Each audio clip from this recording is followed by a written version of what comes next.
And dust settles, moonlight sharp like a blade. Tuesday club door swing, cool cats invade. Rosie at the helm, a queen with no crown. Snaps fingers once, the whole room quiets down.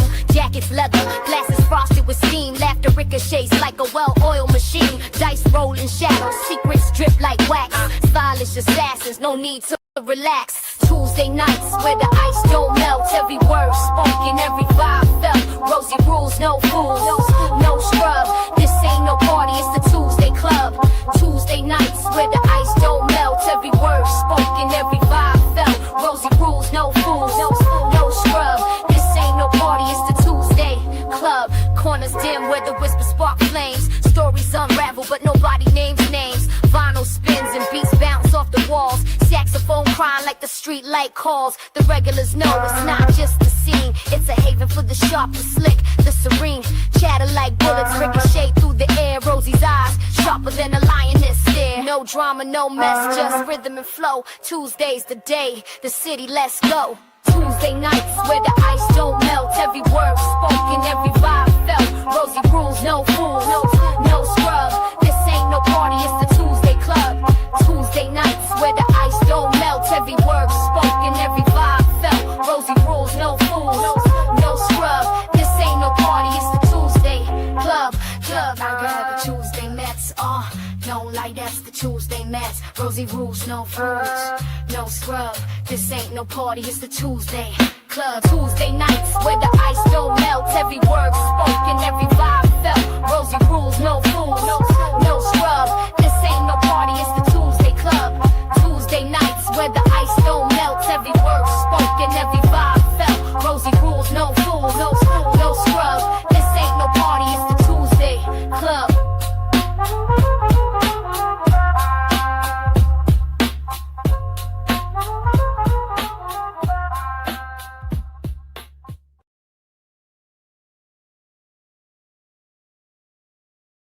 What's up? Welcome to the Tuesday Club, an institution here at the Adams Arms, as it is an institutional for all Arsenal fans.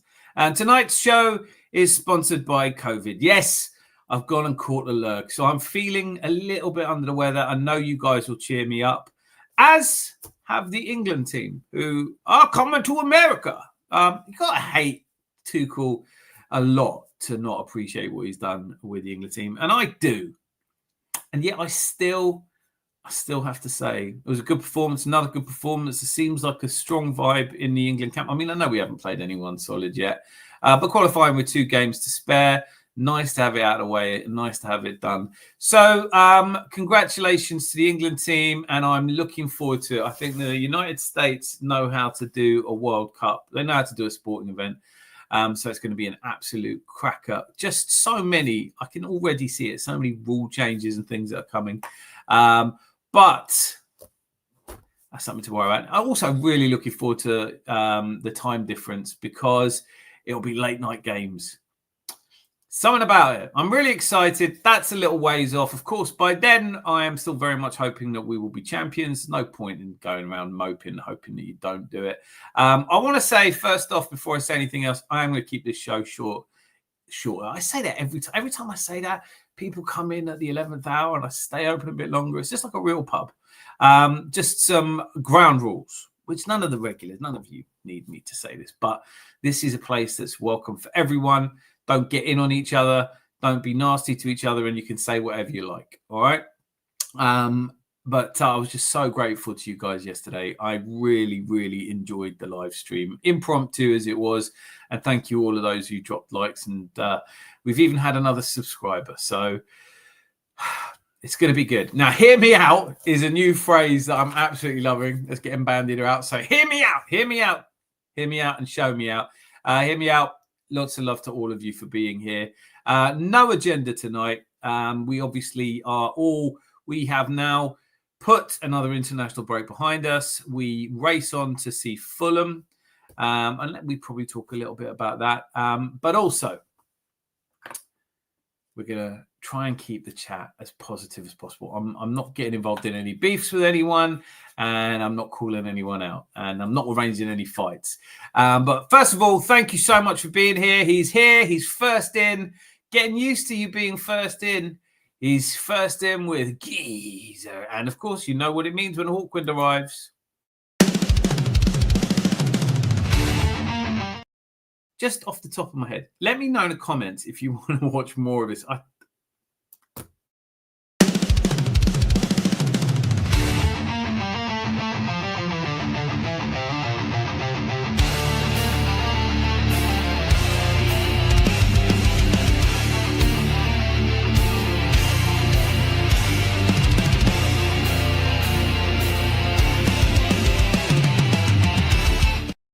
Awkward.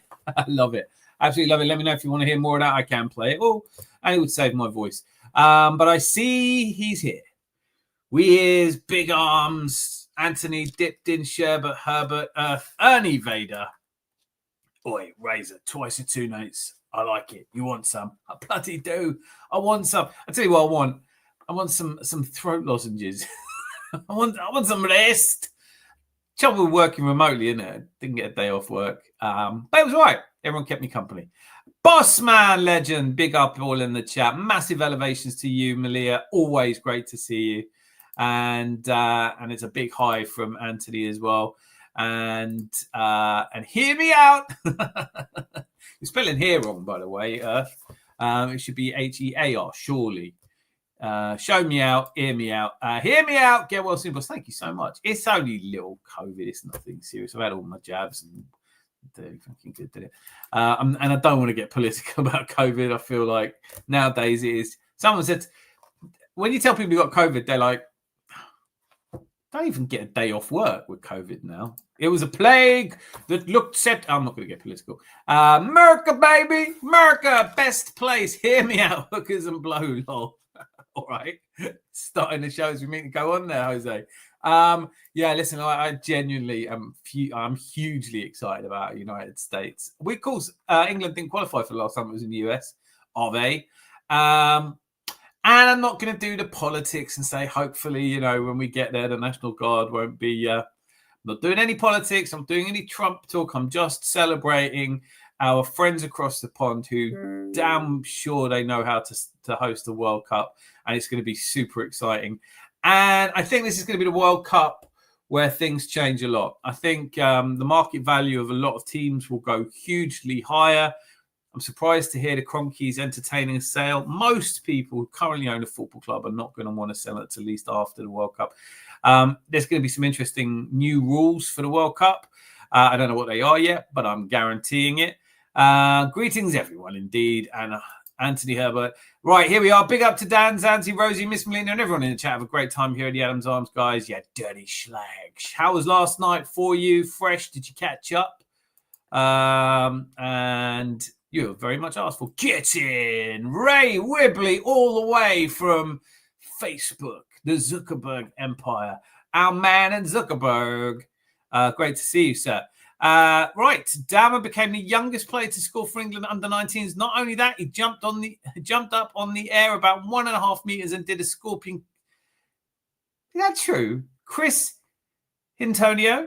I didn't see it. I'm ashamed to say I didn't say it, but is that true? Please tell me that's true. Is he human? Is he human? Collis. What's up? Brilliant to see you. Everyone should have a video. I am working on it. I'm working my way slowly. Do you know how much, I'm working on it. Anthony has his own video. Mr. Tom doesn't show up anymore, but he's got video. I really like. But Earth Vader. I didn't really watch BBC. I'll be honest, I didn't really watch a lot of ITV, BBC and that. I just what. So you got a video? There needs to be one for everyone. I totally get that. Take a little while to do, to be fair. So where else are we up? Tell me that's true. And thanks for being here as well, Chris. Is this true? Do we believe this? Did we see it? I didn't see it. I feel like I should have probably done. It's true. I'm going to have to dig that out and have a look at it. But wonderful. He is good. How special is Max Dowman? What happened to Mr. Tom? Someone Google it. I don't know what happened to him, but in case he watches on repeat, and I don't know if he does or doesn't, he's taking some time. I don't know. But basically, Mr. Tom, that's my name. That name again is Mr. Tom. Almost everything has something to do with Leeds United. Mr. Tom, that's my name. That name again is Mr. Tom. Love it. Absolutely bloody love it. Lots of love to you if you're out there. What do you all want to talk about tonight? Do you want to talk about England qualifying? It seemed like we were always going to. Had a little flutter on over 4.5 goals. Was very happy when Eze scored his goal. And in case any of you want to share the load and get on here, it is the Tuesday Club. It is a speakeasy. You have a quiz if you want to. Idris Adam's been quiet. He's another one. Wasn't here yesterday. Hopefully we see him tonight. But if you want to jump on wherever you are, whatever you have to say, let me know and we'll get you on. I haven't seen Zanzi Barbarian, or formerly known as Zanzi Barbarian, now known as Zanzi. Merino did indeed score 2. He's a goal machine and he won't work. But listen, I don't want to see him up front, but he is a... How about this for a bit of good fortune, right? This is... I was going through some old stuff and I came across a Romeo and Julieta. I haven't smoked anything at all in over a calendar year, but I found this little bad boy. We need a celebration night. We need a night to kick it all off. I'm going to have whiskey and cigars and get slowly drunk into the wee small hours, talking with my favorite people, one of whom joins me right now. Would you please join me in welcoming in? Oh, that's not going to do it, is it? We need. There you go. 2 spinning discs. Almost make out what yours says now, but not. How you been? Yeah, trying to get well, but I'm back there now, so it's all good. But about yourself? COVID, so that wins. I'm the illest of the ill, apart from my missus, who's absolutely suffering it and doing so with a really good humour that I can't match, unfortunately. Oh, well, I wish you well, brother. If anything should happen to me tonight during the stream, I trust that you will take over. I will do my best for sure. That's all you can do. That's all you can do. Maybe we'll even see one or two of the others. But like I said, you missed the show. A real fun show last night. So we have a new catchphrase: "Hear me out, show me out." yeah. I did watch it back, so yeah. Well done. I would expect nothing less. And so what occupies your thinking? What would you like to talk about? Well, I mean, first of all, let's enjoy the England win. 5-0. I actually was quite surprised about how good we look, to be honest. I thought we looked really good the last couple of games. The thing is, with international football, I do just drift off. Yeah, I normally do, but for some reason this team's quite exciting me. And I don't know whether that's because there's more Arsenal players in there at the moment, but I'm keeping an eye on all the Arsenal players. It's never a good sign for our league form if we have a lot of players in the England team. But I don't know. It feels a little bit like I've said it too many times. I'm not a fan of Thomas Tuchel, but he seems to have built that kind of vibe in the team where if you're not playing well, you could get dropped, which I think is part of the problem we had with the golden generation. Yeah, everyone knew they were playing. Everyone took it for granted. I mean, some brave steps there. We're missing some massive players who would get into almost any team. I love this comment from Weers. Can we do a Bristolian night where we all talk Bristolian? Well, I'm sure you can. Yeah, over to you, Fresh. Right, you are. You are, matey. War. Say less. We'll do that. Can we try speaking in Roadman with a Bristolian accent? Allow it, fam. Not having it, lad. Wargwan. Absolutely not, says Malia, and I think we should listen to her.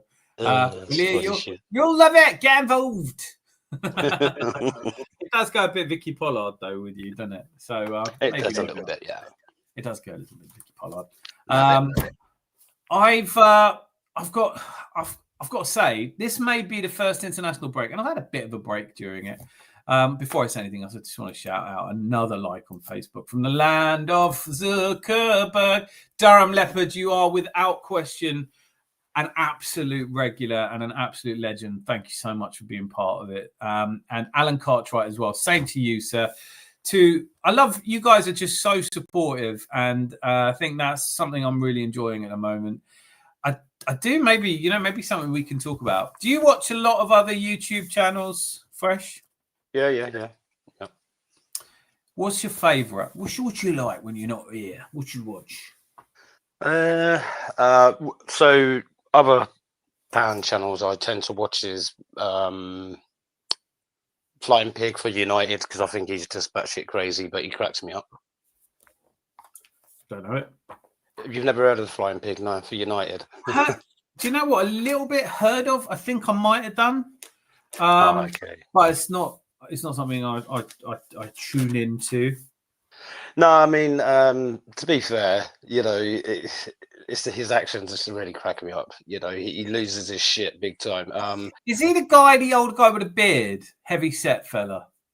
He's sort of middle-aged, wears like a ponytail. Does he break his computer? Let me look this up.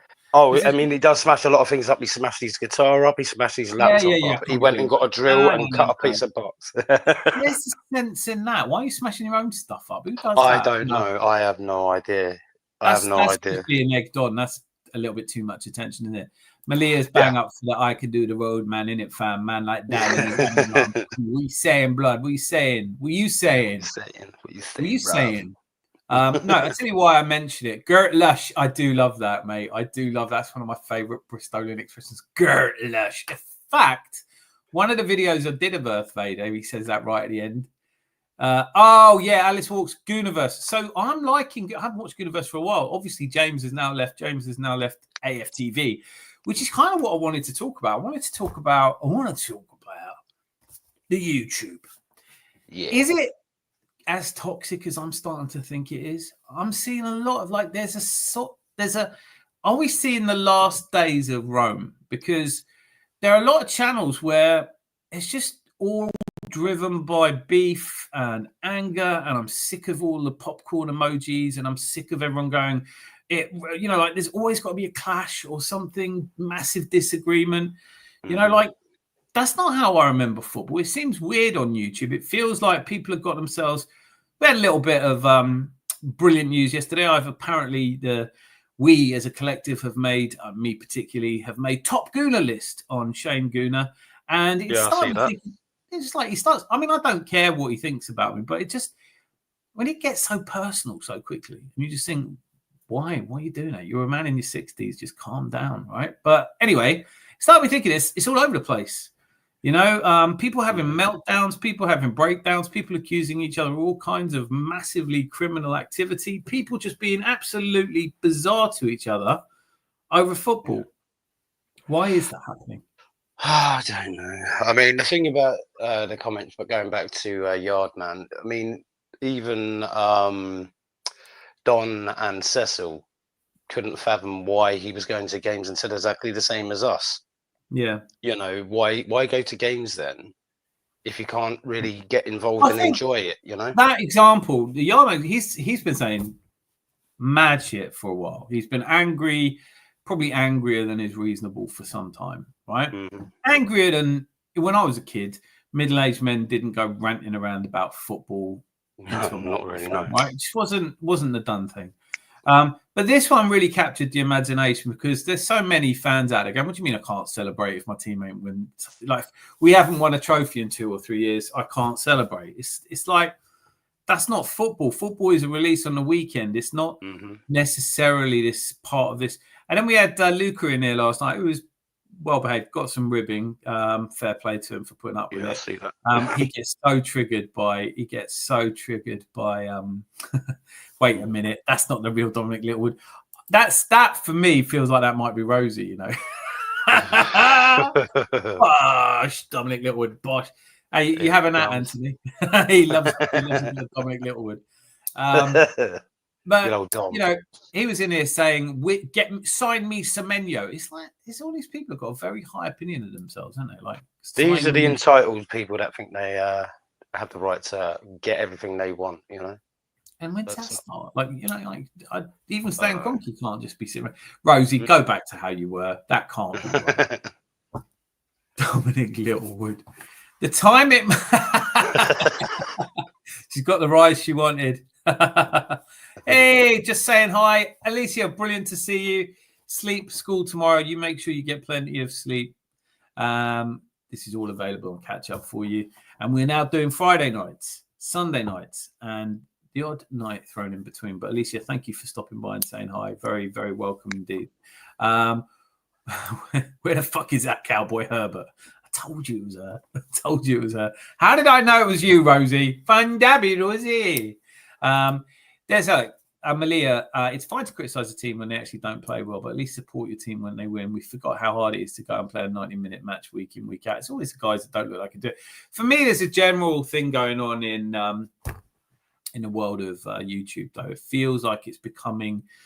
It's like a serpent eating its own tail. You know, the more you get pigeonholed into being angry, the more angry you have to be. Then people are used to you being angry. You've got to be even angrier. And before you know it, there's all kinds of beef flying around out there.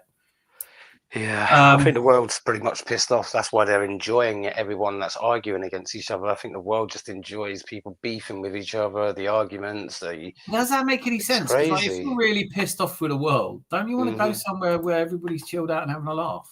Well, exactly where I want to go. Yeah, I'm pissed off with these people being so moody. It is. It's just like at a certain point, it's going to test my patience. It already has tested my patience, boy. Just test my patience, and I'm going to take my bad leg off and wear that weary ass out with it. Now, Dominic Littlewood, please change back. It's too weird, man. It's too weird. Yeah. Too weird having celebs in here. Yeah. Rosie, and of course you, Fresh, and Earth Vader, and Malia, all yours. Rosie, basically everybody. Anthony Herbert is wounded by ITV in small claims courts in Wales and Bristol. That's two countries there. This is so cruel. It's not as cruel as the celery section. I actually deleted that. Damn it, I would have gone right in on it. Today is Anthony Day, mate. Is he coming on? Yeah, well, he said he'd come on Friday. He might come on Friday. No pressure. Everyone's welcome on. Yeah, fair enough. I have to say, I had the international break. Every international break, the last couple anyway, I've gone into it saying I'm still going to be open. We're going to be open every Tuesday, Thursday as per normal. And then it gets to it, and I just kind of go, there isn't anything to talk about. And it's nice to have a break. No point going live, is there? Yeah, no point going live to talk about nothing. This international break has been really restful for me. It's been really. You know, I've managed to settle down a little bit, get back into a groove. There's a lot going on in the last few months, and it's been nice to just take a step back. But in taking a step back, I have been watching other people's content. Some I really like. Been watching AFTV go into some sort of free fall of people leaving. Been watching Deluded, absolutely world class. Yeah, Deluded Gooner, I watch him as well. I find him quite good. Yeah. Definitely my favourite, and it's like he's more funny. Base, isn't he? He's calm. He likes to be positive as well. Yes, everyone on there, whether he agrees with them or not, never gets into a shouting match. You know, when guys go on his channel that I don't really like, I end up listening to them and thinking, "Oh yeah, got some good points." I think there's more points of similarity than there are. It shows you what the difference between the environment is, though, doesn't it? You can go on to someone like, let's say, be honest, Lee Gunner, and it's toxic. You can go to DG, and those same people can go onto his show, but yet it seems more calm when they talk there, you know? So and I think DJB, Kenny Ken, I've seen them.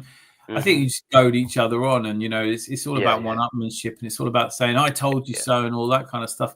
I do wonder what the point of all of this is, because when AFTV started that whole stick a microphone in front of a normal person's face and ask them what they think, like, don't get me wrong, everyone's entitled to an opinion, but not everyone's opinion is interesting. Well, of course, yeah.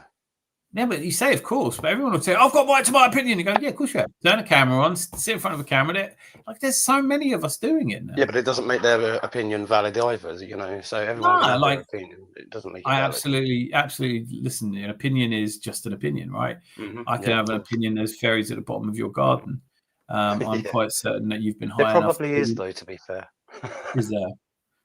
Maybe. Well, I know that Dominic Littlewood would probably advise you against it, but I know Anthony Herbert does a really good fairy extermination part of his building work. Anthony, celery-loving Herbert. He's the leader of the fairies, to be fair. Is he leader of the fairies? He's leader of the fairies, he be. Earth Vader, when you comes on here, I want you dressed as a little fairy, my friend.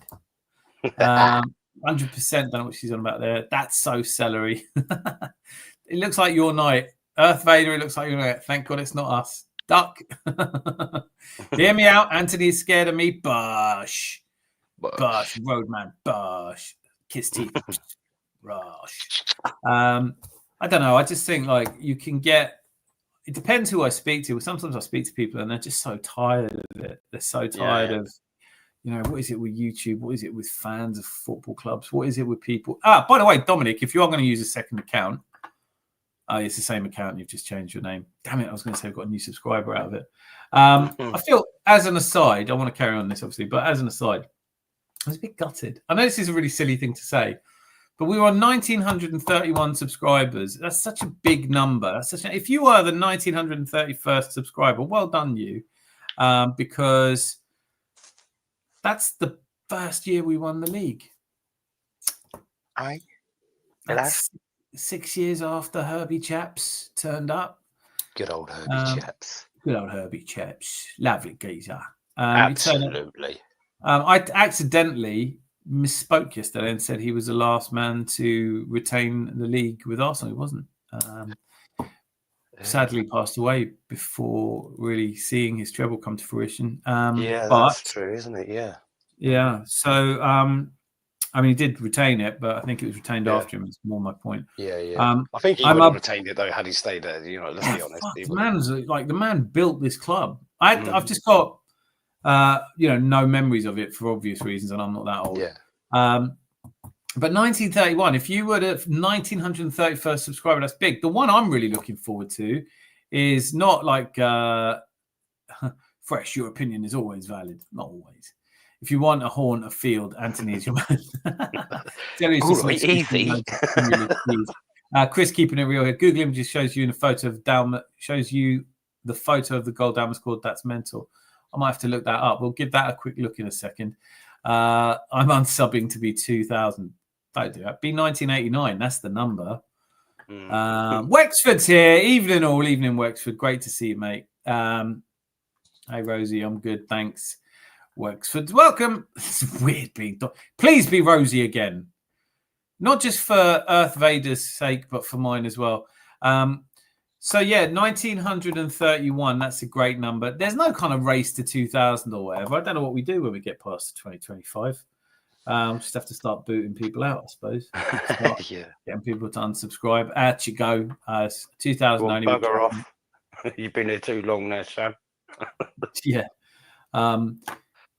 No, that's why I'm not asking for any subscribers. But if you were 1931, fair play to you. Maybe you didn't even know you were. Maybe you didn't even realize you were. Maybe you just saw, click on that. Didn't even look how many subscribers were. But well done, you. But YouTube, obviously, there's more and more people on it every single day. There's a lot of football channels complaining about how YouTube's messing them up, and there's not as many people being driven to the content. I'm not sure. I don't know if you've noticed that, but I think it's just that there's like a lot going on in the world. Like what you were just saying, people probably want to watch more peace talks. Controversy and stuff, Yeah, like there's a lot going on in the world. Maybe football isn't everybody's number one thing that they're passionate about all day, every day. I don't get them. Fair play to them, but well, you've only got to speak to people, that they're pissed off about something, that everyone's pissed off about something. So when they watch other people being pissed off, they seem to enjoy it. And that's the thing right now. I've noticed that's the vibe, especially on YouTube. I don't know. I just remember my missus watching Luca. I popped Luca on one of the first times I'd ever watched him because he'd been on here, and it was like literally I had it on sort of low to medium volume, and he was like, "This manager," and she was like, "What the fuck? What's his problem?" It's like, he's just an angry young man. It's like if someone kills your cat, maybe that's how angry you get. It's funny that you say that, because my missus said the same thing about League One when I first was scrolling through, and she goes, "Oh, who's that prick?" I was like, "Oh, yeah." Lee. Well, you know what? Like, I'm hesitant to. I don't watch him, so I can't. I've been really interested in Lippy Lickshot, and he got into an argument with this guy who looks like he'd tear him a new one. But yeah. It's also juvenile, isn't it? Really, it's also kids in playground. Like guys saying he looks like Oscar the Grouch. It's like, what am I 9? The fuck are you doing? Like, oh no, don't say any more bad things about me, strange man in a basement in Ireland. You just kind of think, what are we doing here? Why are we? Why is attention so important? Wait a second. Breaking news. This is the news many of the fans have been waiting for. This is the there he is. Look at the arms on him. I bloody love it. Look at that. Oh, look who it be. Right, how are we doing, my old cocker?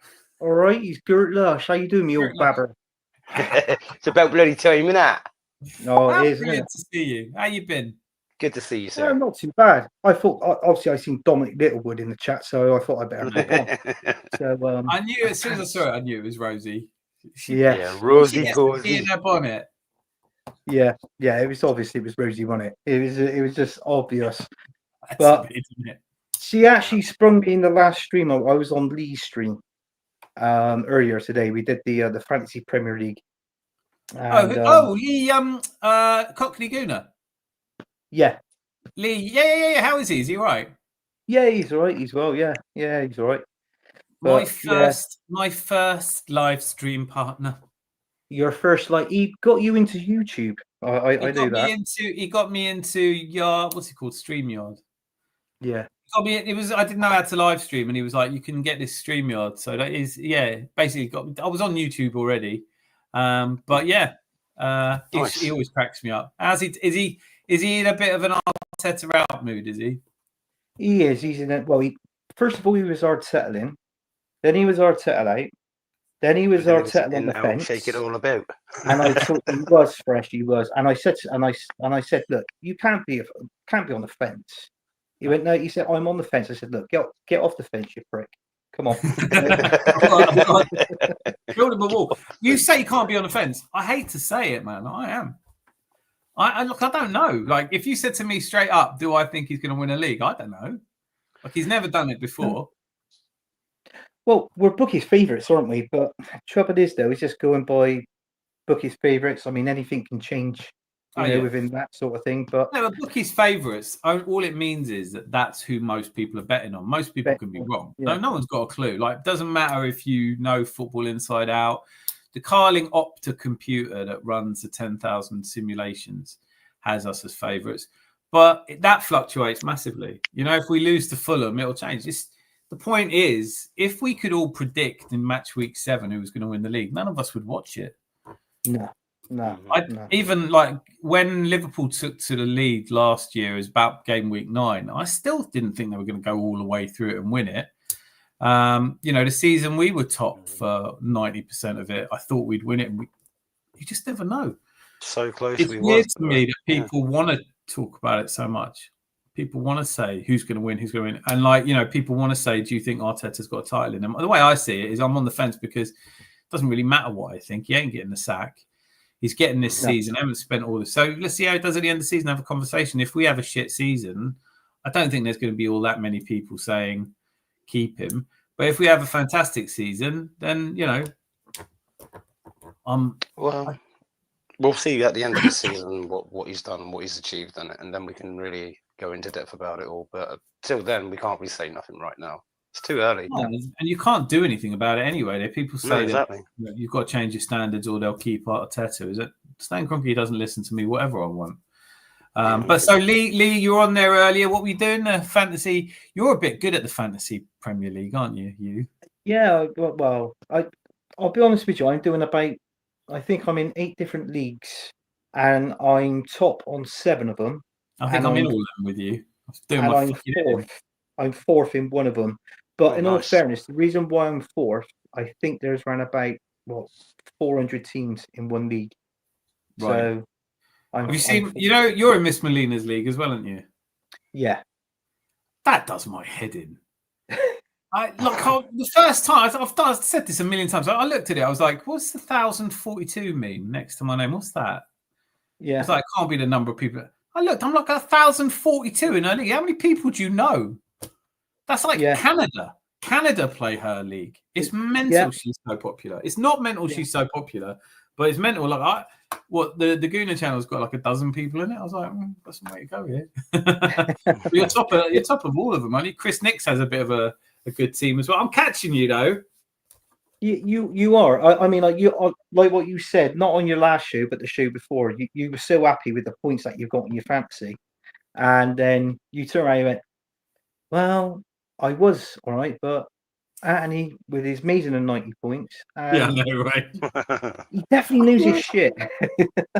Like, yeah, you got to, haven't you? You like the funny one was when I was saying, I can't remember which of you it was I was talking to about it. Going, I thought I'd swapped my team out for the week. Yeah. I thought I'll get rid of these. I put a brand new team in just for this week. And then after the week was up, they were still there. And I said, oh, what? Doesn't it swap? I've used the wrong boost, apparently. I've used the wild card. They're all changed. Fair enough. Well, you can use it twice now. You've got... after Christmas or something. Or just... After Christmas, you can use it. You can use each one twice. Look. But I've used 2 of them already. I've used my bench boost and I used my triple captain. That week I used my triple. I'm definitely not using my bench boost at the moment because I've only gone and bloody well. The whole point, the strategy for that week where I changed everyone was put real shit subs in, the cheapest subs I could find. Yeah. And then just loads. I got, my front line was properly loaded up. Of course, it didn't do any good in the end because you're still miles. Yeah. I don't know what you're doing. I don't know who you got to sleep with to get such good points, but I think you've got friends at the FA or something, haven't you? Yeah, I've got my contacts, but Pedro, not this week. I felt sorry for when they bought that table up. I felt so sorry, and it's like Rose's team's right down at the bottom of the league. Oh mate, but she's keeping it real. She's keeping it real. She's keeping it real. She's Rangers. Where do you want her? Like seriously, it's there you go. Arteta has been in touching distance of the league use. Do you mean twice? Twice, yeah, it does mean twice. Yeah, listen, you can make a case for and against. Here's my take on the whole. This is why I do think I'm on the fence, and I'm honoured to be called a top gooner by anyone. But I think what it means is that I'm Arteta, and I'm not really. I think that the problem I have is that I don't know if he's ever going to win a league or not, and so I'm happy with the team he's built. I'm happy with the progress we've made. But if this is as good as it gets, I don't think I could be happy with it, right? So I don't know who you bring in now. I don't know what you change. So I'm just keeping my mouth shut. But I think the point is, the reason there's so much conflict between Arteta in and Arteta out is because it's such a slim margin. Most intelligent people couldn't definitely tell you one way or the other he is or he isn't going to win the league this season. So we're kind of arguing over the tiniest little difference. And I think it's safer just to be in the middle and go see how this season goes and let's have a fresh conversation about it. But it's not like he's not Ange Postecoglou, No, it'd be worse. I think with Mikel Arteta, I mean, don't get me wrong, I didn't want him in the first place, but I think with him coming in, I think he can just get us where we can, and is basically trying to win that Premier League. Is trying, but we're not quite there. Don't get me wrong, this season's been brilliant with the players that we've bought in, the team we've got the depth now, so that's one good thing. But I just feel basically I want the Premier League this season, and also I wouldn't mind the FA Cup as well. I know it's been a bit greedy, but I just no. I don't listen. I don't think double's greedy. A double is special. Look, we're all going to be in Islington celebrating the Premier League.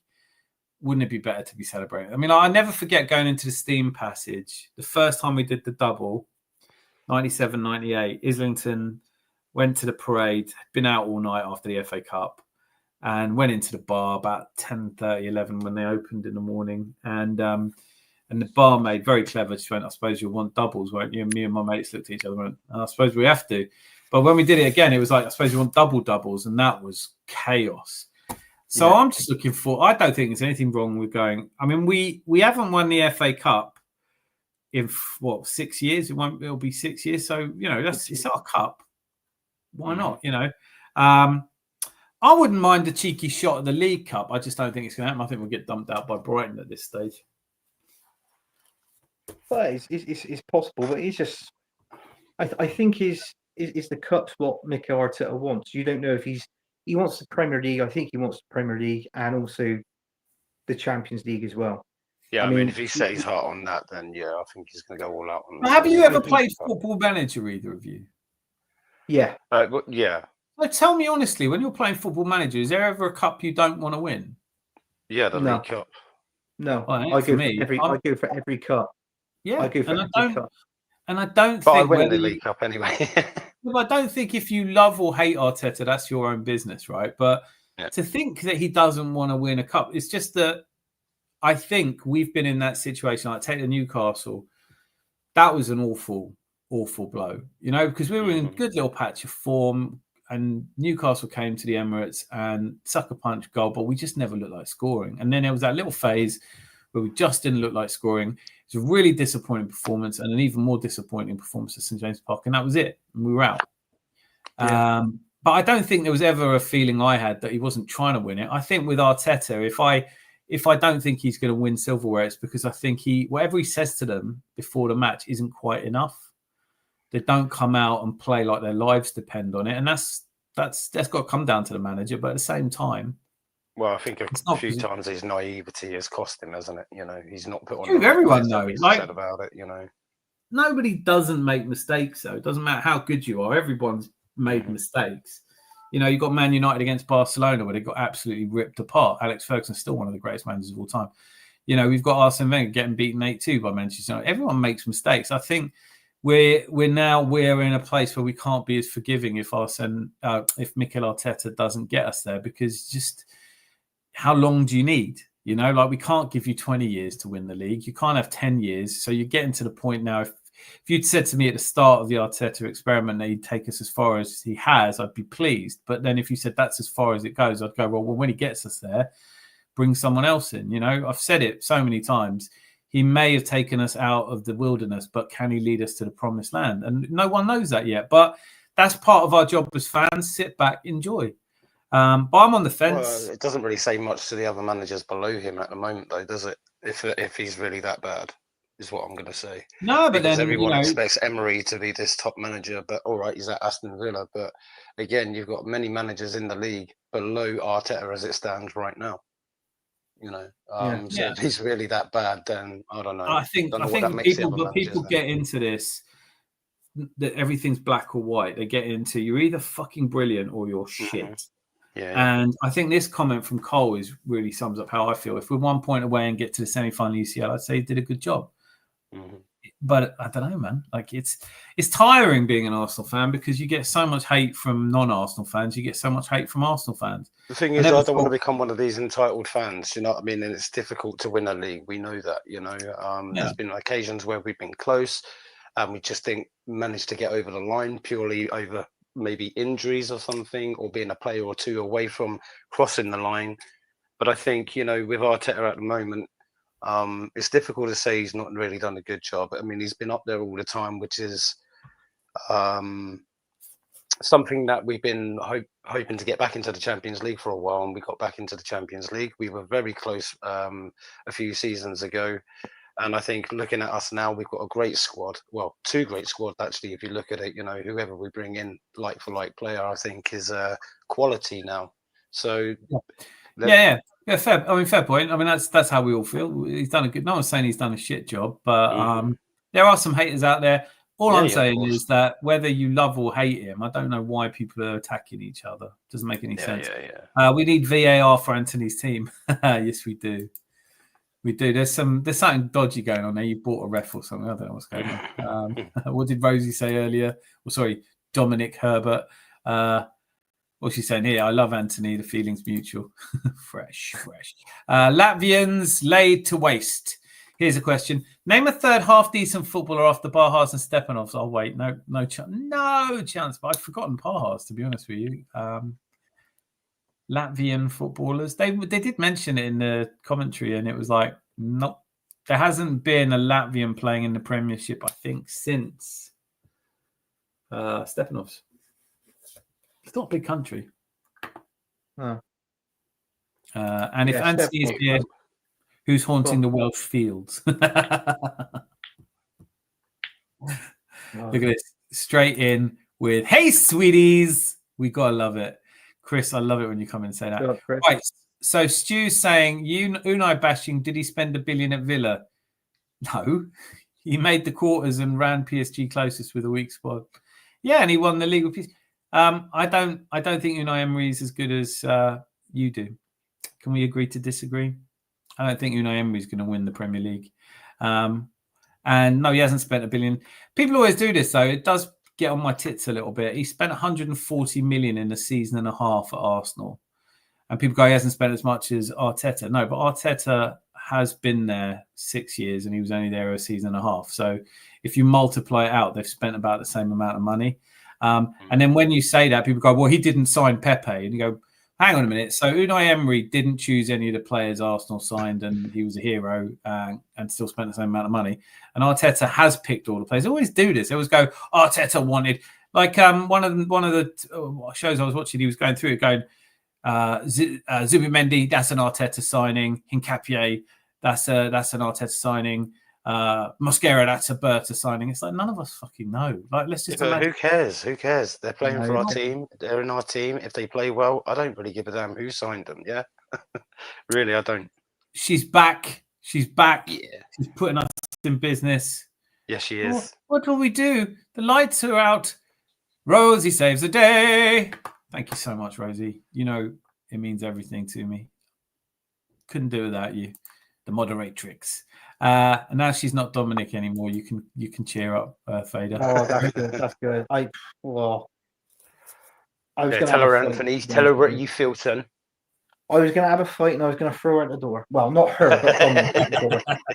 You know she knows a bit of jiu-jitsu, don't you? Oh my Is gosh. she?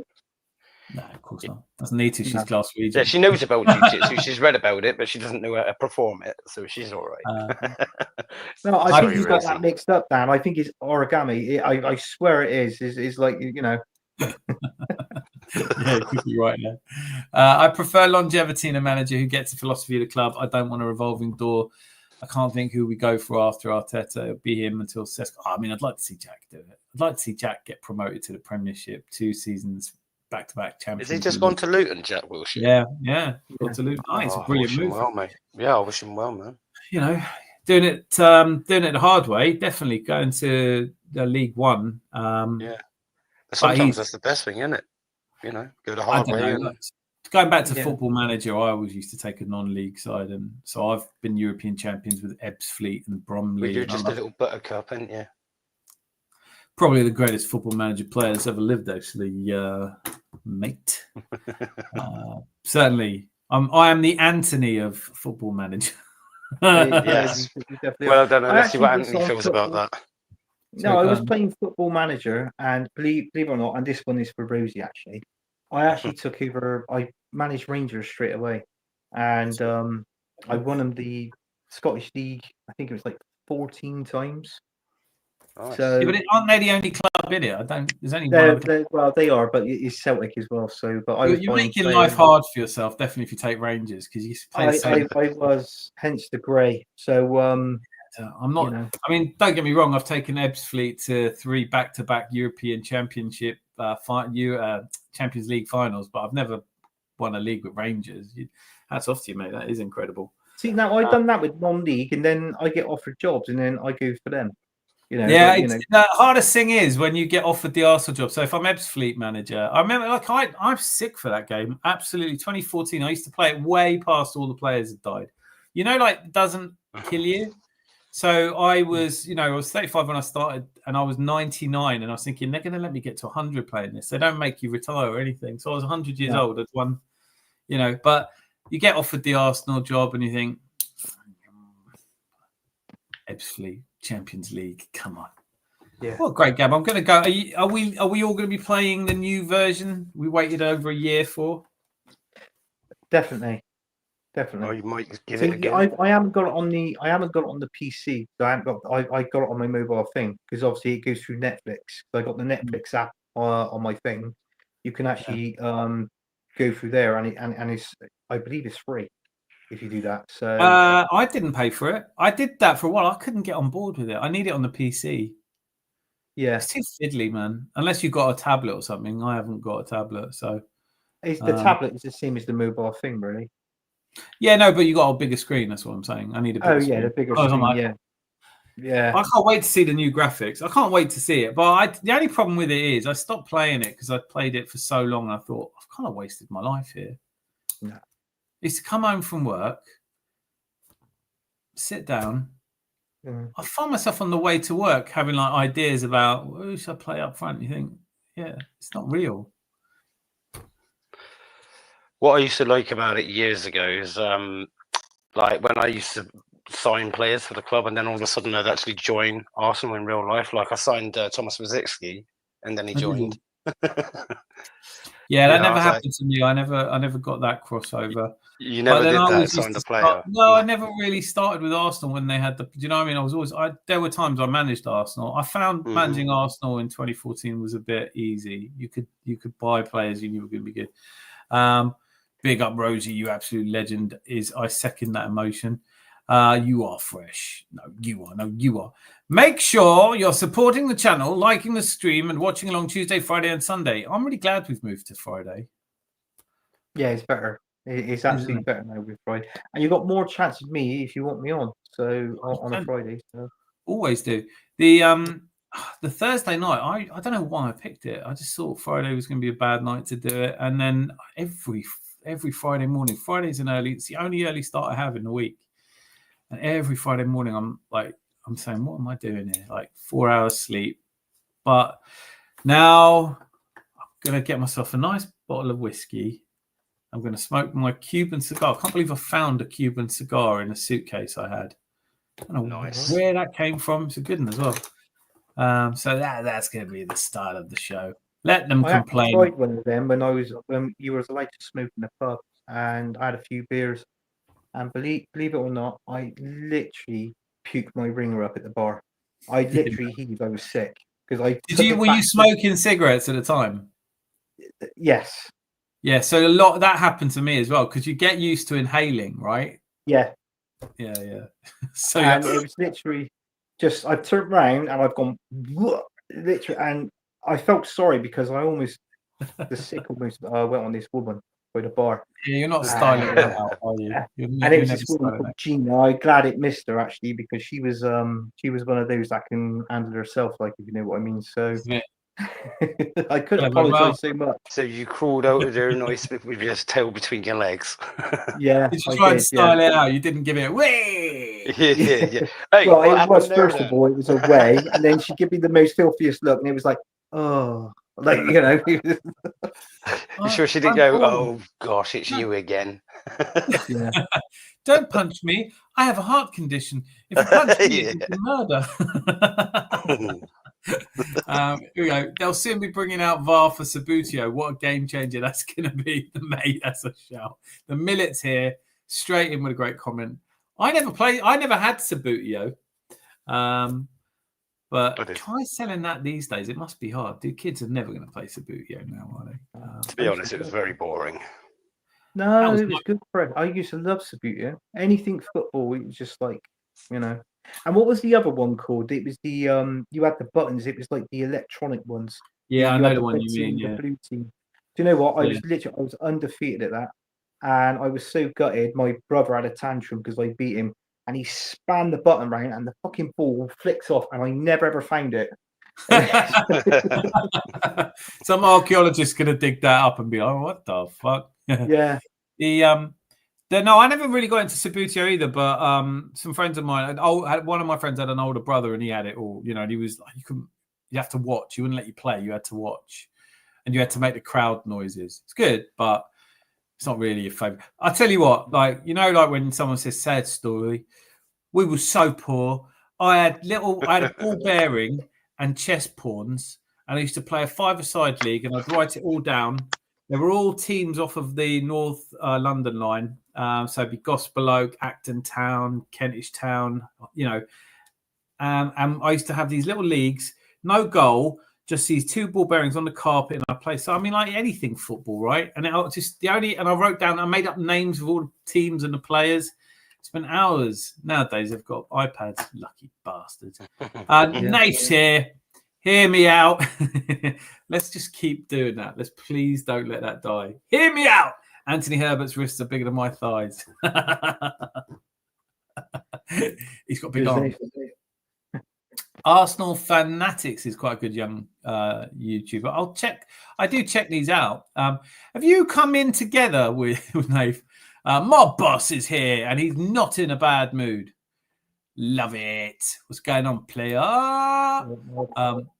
Look, all of these lovely comments. Nice to see you again. How's Lord Yockers? Is it going to kick off? Rosie, good smoking, hiking, and not taking it too hard. Good for you, man. Gooner Factory. It's a tough one for me. You know, like, I really like his content. Gooner, do you watch Gooner? Any of you two watch a Gooner Factory? No, I probably brushed across it, but can't really say I even remember who it is. He's always really, it's good. It's good content, well edited, well lit, good microphone. He's a nice guy, knows his shit. But you know when someone's a little bit like, what's happening now? And we're going to win. Yeah, it's all a little bit like Blue Peter presenter. So I've kind of zoned out a little bit. But Gooner Factory, Gooner Talk, Tom Canton, I used to listen to every day. Any reply from Shane? I don't know. I didn't check. I doubt it, to be honest. I think that's going to probably die on. I don't think I'm not getting into any beefs with people. He probably doesn't even know. I don't think he watches this show. I certainly haven't seen him in here. Dominic, she's gone back to being Dominic Herbert. No. Not on my screen. You're going to screen. have to read that out, Razor. I'm on my phone. I can't see it. Hang on. Do you want me to read it out? Go on. Anthony doesn't have time to watch any channels. He's too busy painting me like one of his French girls. How's she doing that? She's literally on here twice. Well, click like twice. That's a cheat, isn't it? It's like log in and click all the likes. Isn't that from the film Titanic? What? Yes, it like is. One of your French girls or something. Yeah. Yeah, it is. Yeah. Well remembered, Anthony. Well remembered. Great scene. Great scene. Are we doing a movie quiz, are we? When are we doing another movie quiz? No rom-coms. No rom-com. Whenever you like, lad. Oh, do you know what? It's Latvian Gooner is good. Is there really a Latvian Gooner? Are you making that up? Yeah. No, there is. Yeah. I subbed to his channel. Latvian Gooner, I'd give that a go. I just want people who. But what's everyone talking about? I mean, what is there to talk about? It's like I can't find any news. You know, and like it got on top yesterday when Lucas starts talking about we need to sign someone in January. I was like, give me a break. It's been 6 weeks of not having a transfer window, and we're already begging another transfer window. I don't think we'll sign anyone in January, to be honest with you, unless we sell one of our main. I doubt if we will sell one of our main players. We've got to keep them, but. I can't see anybody coming in. To be honest with you, I think maybe there's outgoings. Yeah, I think outgoings. Yeah, probably. it'd be more outgoings. I mean, we need to keep some players there, obviously, because squad depth. Mm-hmm. You know, because last season was absolutely poor. It was dire, wasn't it? It was so dire. Do you think let me ask you this question, both of you? Then, do you think if we had the depth of squad, so if we'd made the signings we made this summer, last summer? Do you think we would have won the league? I would say possibly, yeah, because I mean, but possibly is not really an answer, guys. Well, I mean, to be honest, when you look, but looking at the facts that so far, the reason why I say possibly is because we've only just seen these sort of players, and already at the beginning of the season, they've looked quite good. So I would say that would have given us a good push, especially about having players like Eze coming in. Definitely would have helped us massively. Since Noni's coming, he hasn't really put a foot wrong, really. So, that would have elevated us. Zuba Mendy definitely would have elevated us. So, yeah, and then, you can say Jokerej and I guess... I'm going to have to pull you up on that because you just pronounce it. It's actually pronounced... What's your full name? Victor Einar Jokers. But you can call me Gackers. So yeah, so it's not Yorkeros. I'm just Okay. right, man. Yeah. Call block ears. Call him just block. I honestly think if we had so many, we do. I know, like people go, "Oh, we can't use excuses of injuries." Like, surely you can to some degree. You've got to be able to say, you know, we had Saka out. I mean, if Liverpool had lost Mo Salah, I think they probably wouldn't have won it. But anyway, that to one side. I think if we had the squad last season, we do now, because last season when we lost Odegaard for a roughly similar amount of time, it was panic stations a little bit. It was before we all kind of felt like Ranieri was ready. There was a lot of people saying he should get a chance, but there was a lot of people, I think I was one of them, saying he might not be ready yet. And when you lose Saka, there really isn't anyone behind him. You know, we played Ranieri there. But that's it. You lose Saka, you've lost the main player, right? And but if you cast your mind back, just that Crystal Palace, the league game and the League Cup game where Gabby Jesus comes on and he's smashing in 5 goals in 2 games, and you think this is exactly what we need going. And then we lose him, we lose Havertz, we lose Saka, and you do think like that would hurt a lot of teams. Damaging. That's damaging. This season, I think we'd have cover, and this season, I don't know who are. There are a couple of players I don't want to lose to long-term injury. Declan Rice, Zubimendi, but I don't fear injuries this season, and maybe I'm tempting fate, huh? Well, I think, as you said, you've got the squad depth now to play about, and if there is an injury, we'd certainly have the players to come in to cover for that time period. If not, good players to come in and do well anyway. So here we go. Rosie's wrong again. Well, not often wrong, but she's wrong here. A movie quiz without a genre isn't a movie channel. That doesn't even make sense. A movie quiz without a genre isn't a movie channel. Rosie, I'm too high for this girl. I think she is as well. What have you been? I don't know. I think I get what she's saying. You've got to have different genres for a movie quiz, haven't you? Right. So what is it? If you had a movie quiz about, she said, without a genre, I don't. Explain yourself, Rosie. Hero of the channel. Latvian Goon, a nice guy. I'm looking him up as we speak. What about quiz, not channel? Oh, right, here we go. A movie quiz without a genre isn't a movie quiz. But it is, though, isn't it? What else is it?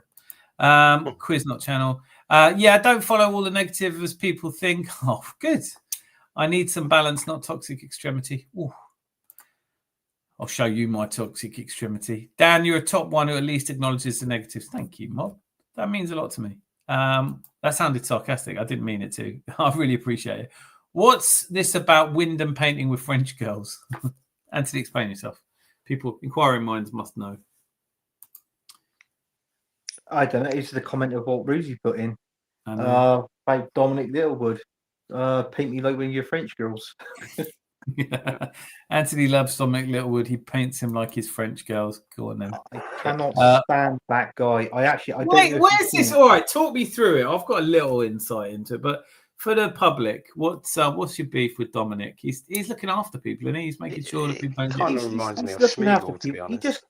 He just comes across as, I don't know. He's like, he's one of these people that never knows when to give up. He's one of those that can get under your skin and just irritate you, and you just want to slap him. Wasn't he a car salesman? Didn't he start life in some car documentary? I think he did, yeah. Yeah, he did, I've yeah. never seen him, and he was a wheeler dealer. Yeah. And then I actually put the clip in our WhatsApp group. What, of Dominic? I clipped it when I was on Leeds, and I put it in the chat. I'll have a look at it. That's something for you to watch. Yeah, well, I have to mute that chat because I'm in here and it goes ring, ring. Yeah. Like you always do. Rosie's been on Bucky, haha. Dominic Littlewood holds Anthony to account. Took all his money off him. Girls who smoke are really nice. I don't encourage anyone to smoke now that I've given up for a year. No, don't need it. I will be smoking that cigar.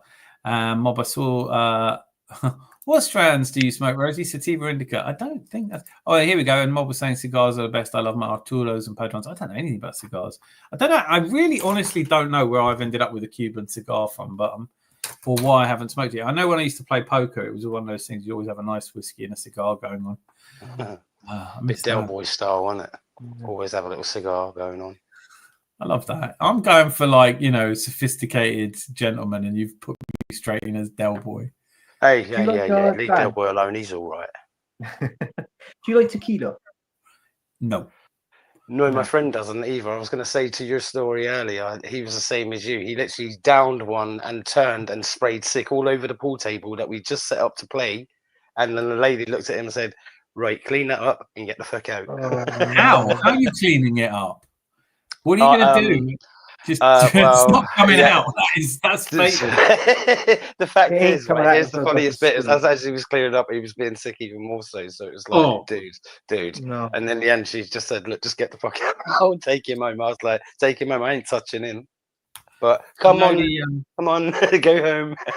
No, it's like I think it's funny. Tequila's in some cocktails I really like. Yuck.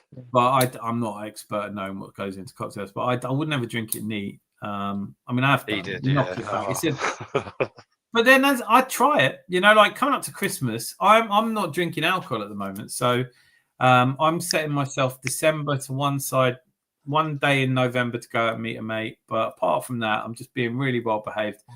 But I really enjoyed last Christmas, sitting around in my dressing gown, live streaming, drinking cocktails, and just into the wee small hours. I think that's Lee Gunner style. The only reason I ask is because somebody I know, like, he smokes cigars, and he dips his cigar in the tequila. He dips it in there, both ends. Ones that you like, and the one that you obviously put in your mouth.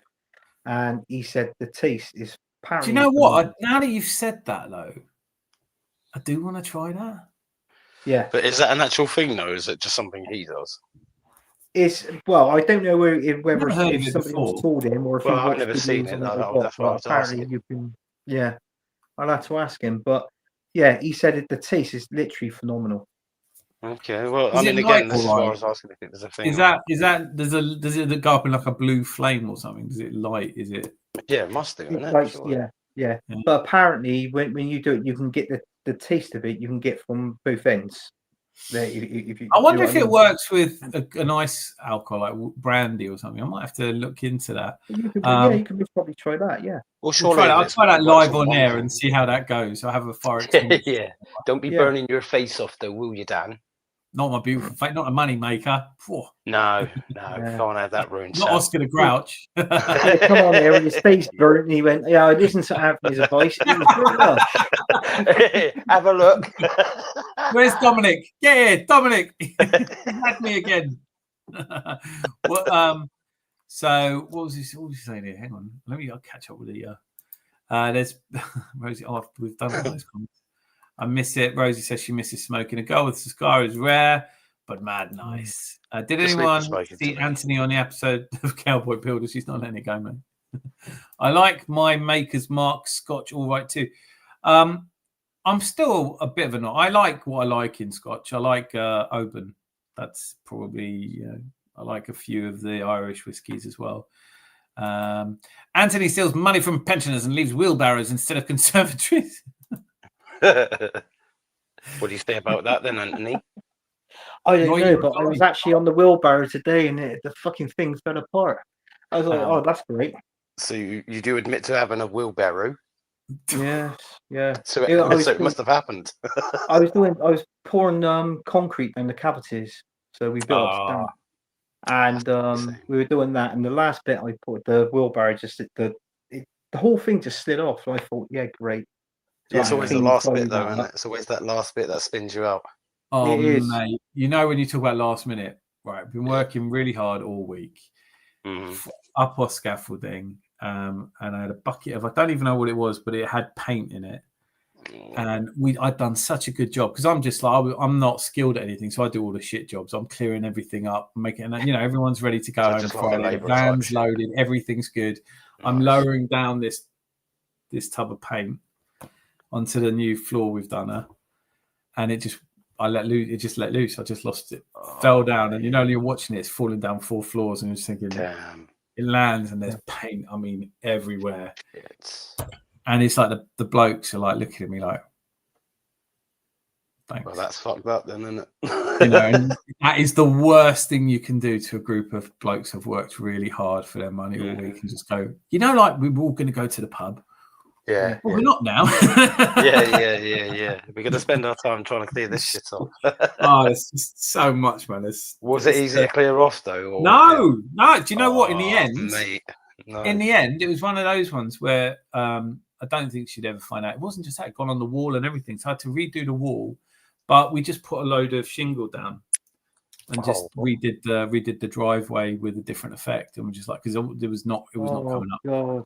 It sounds like that masonry paint outside. It's like plasticky fucking landed, and it was like a thick, and I'm like, as it's falling, I'm going, it might be all right. It might be all right. It might be all right.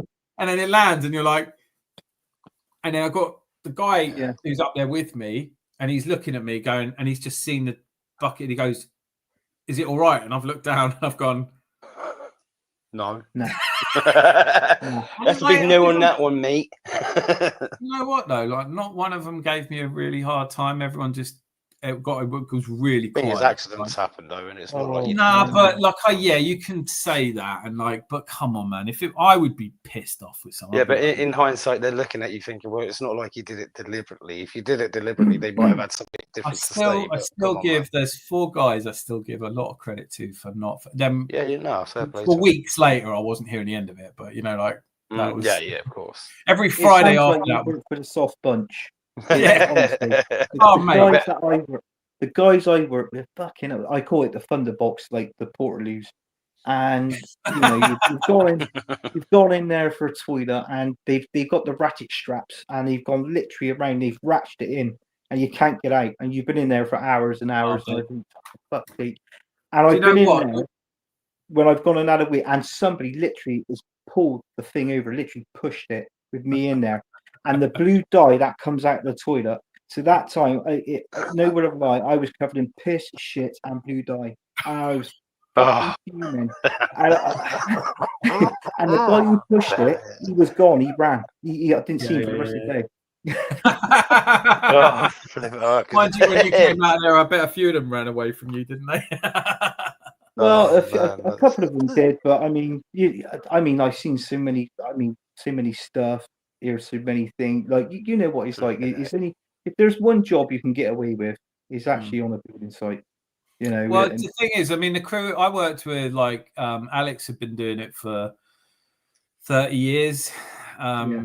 You know, the guys have been doing it mostly for so long that was all out of their system. They're really good guys, you know, and I wasn't skilled at anything, but they weren't horrible to me at all. They were all really lovely and showed me everything and patient, picked me up in the morning, dropped me, and I just really like a really good experience. But the thing it taught me is, like, you know, I'll give anything a go, but I was 49 years old thinking, I'll be a labourer, and you just can't do it. Like, if you're not cut out for it, I never wanted to not pull my weight. I never wanted to be the old guy, you know, and there's a couple of 26-year-olds and you can't keep up with them anyway. But I can lift a lot of weight. I can carry a lot of weight. But I mean, I was coming home every night and spending an hour in a hot bath and just be like, you know, and you wake up in the morning and, you know, the thing that got me actually, I was doing a lot of work on a roof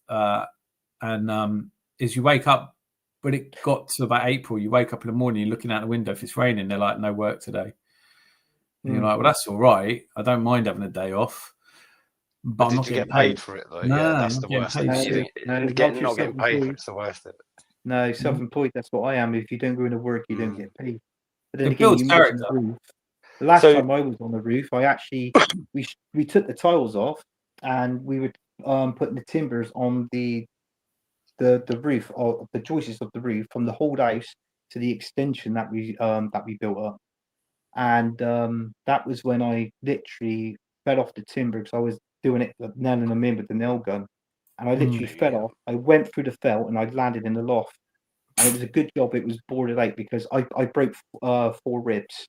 Do you remember the other? Yeah, and that was 4 weeks ago now. That was a month ago. That broken ribs is a bitch. It is. Yeah, it is. And it takes around about 6 you can do. No, there's nothing you could do, and it takes about 6. So when I'm heavy lifting in work, it's like, you feel the thing.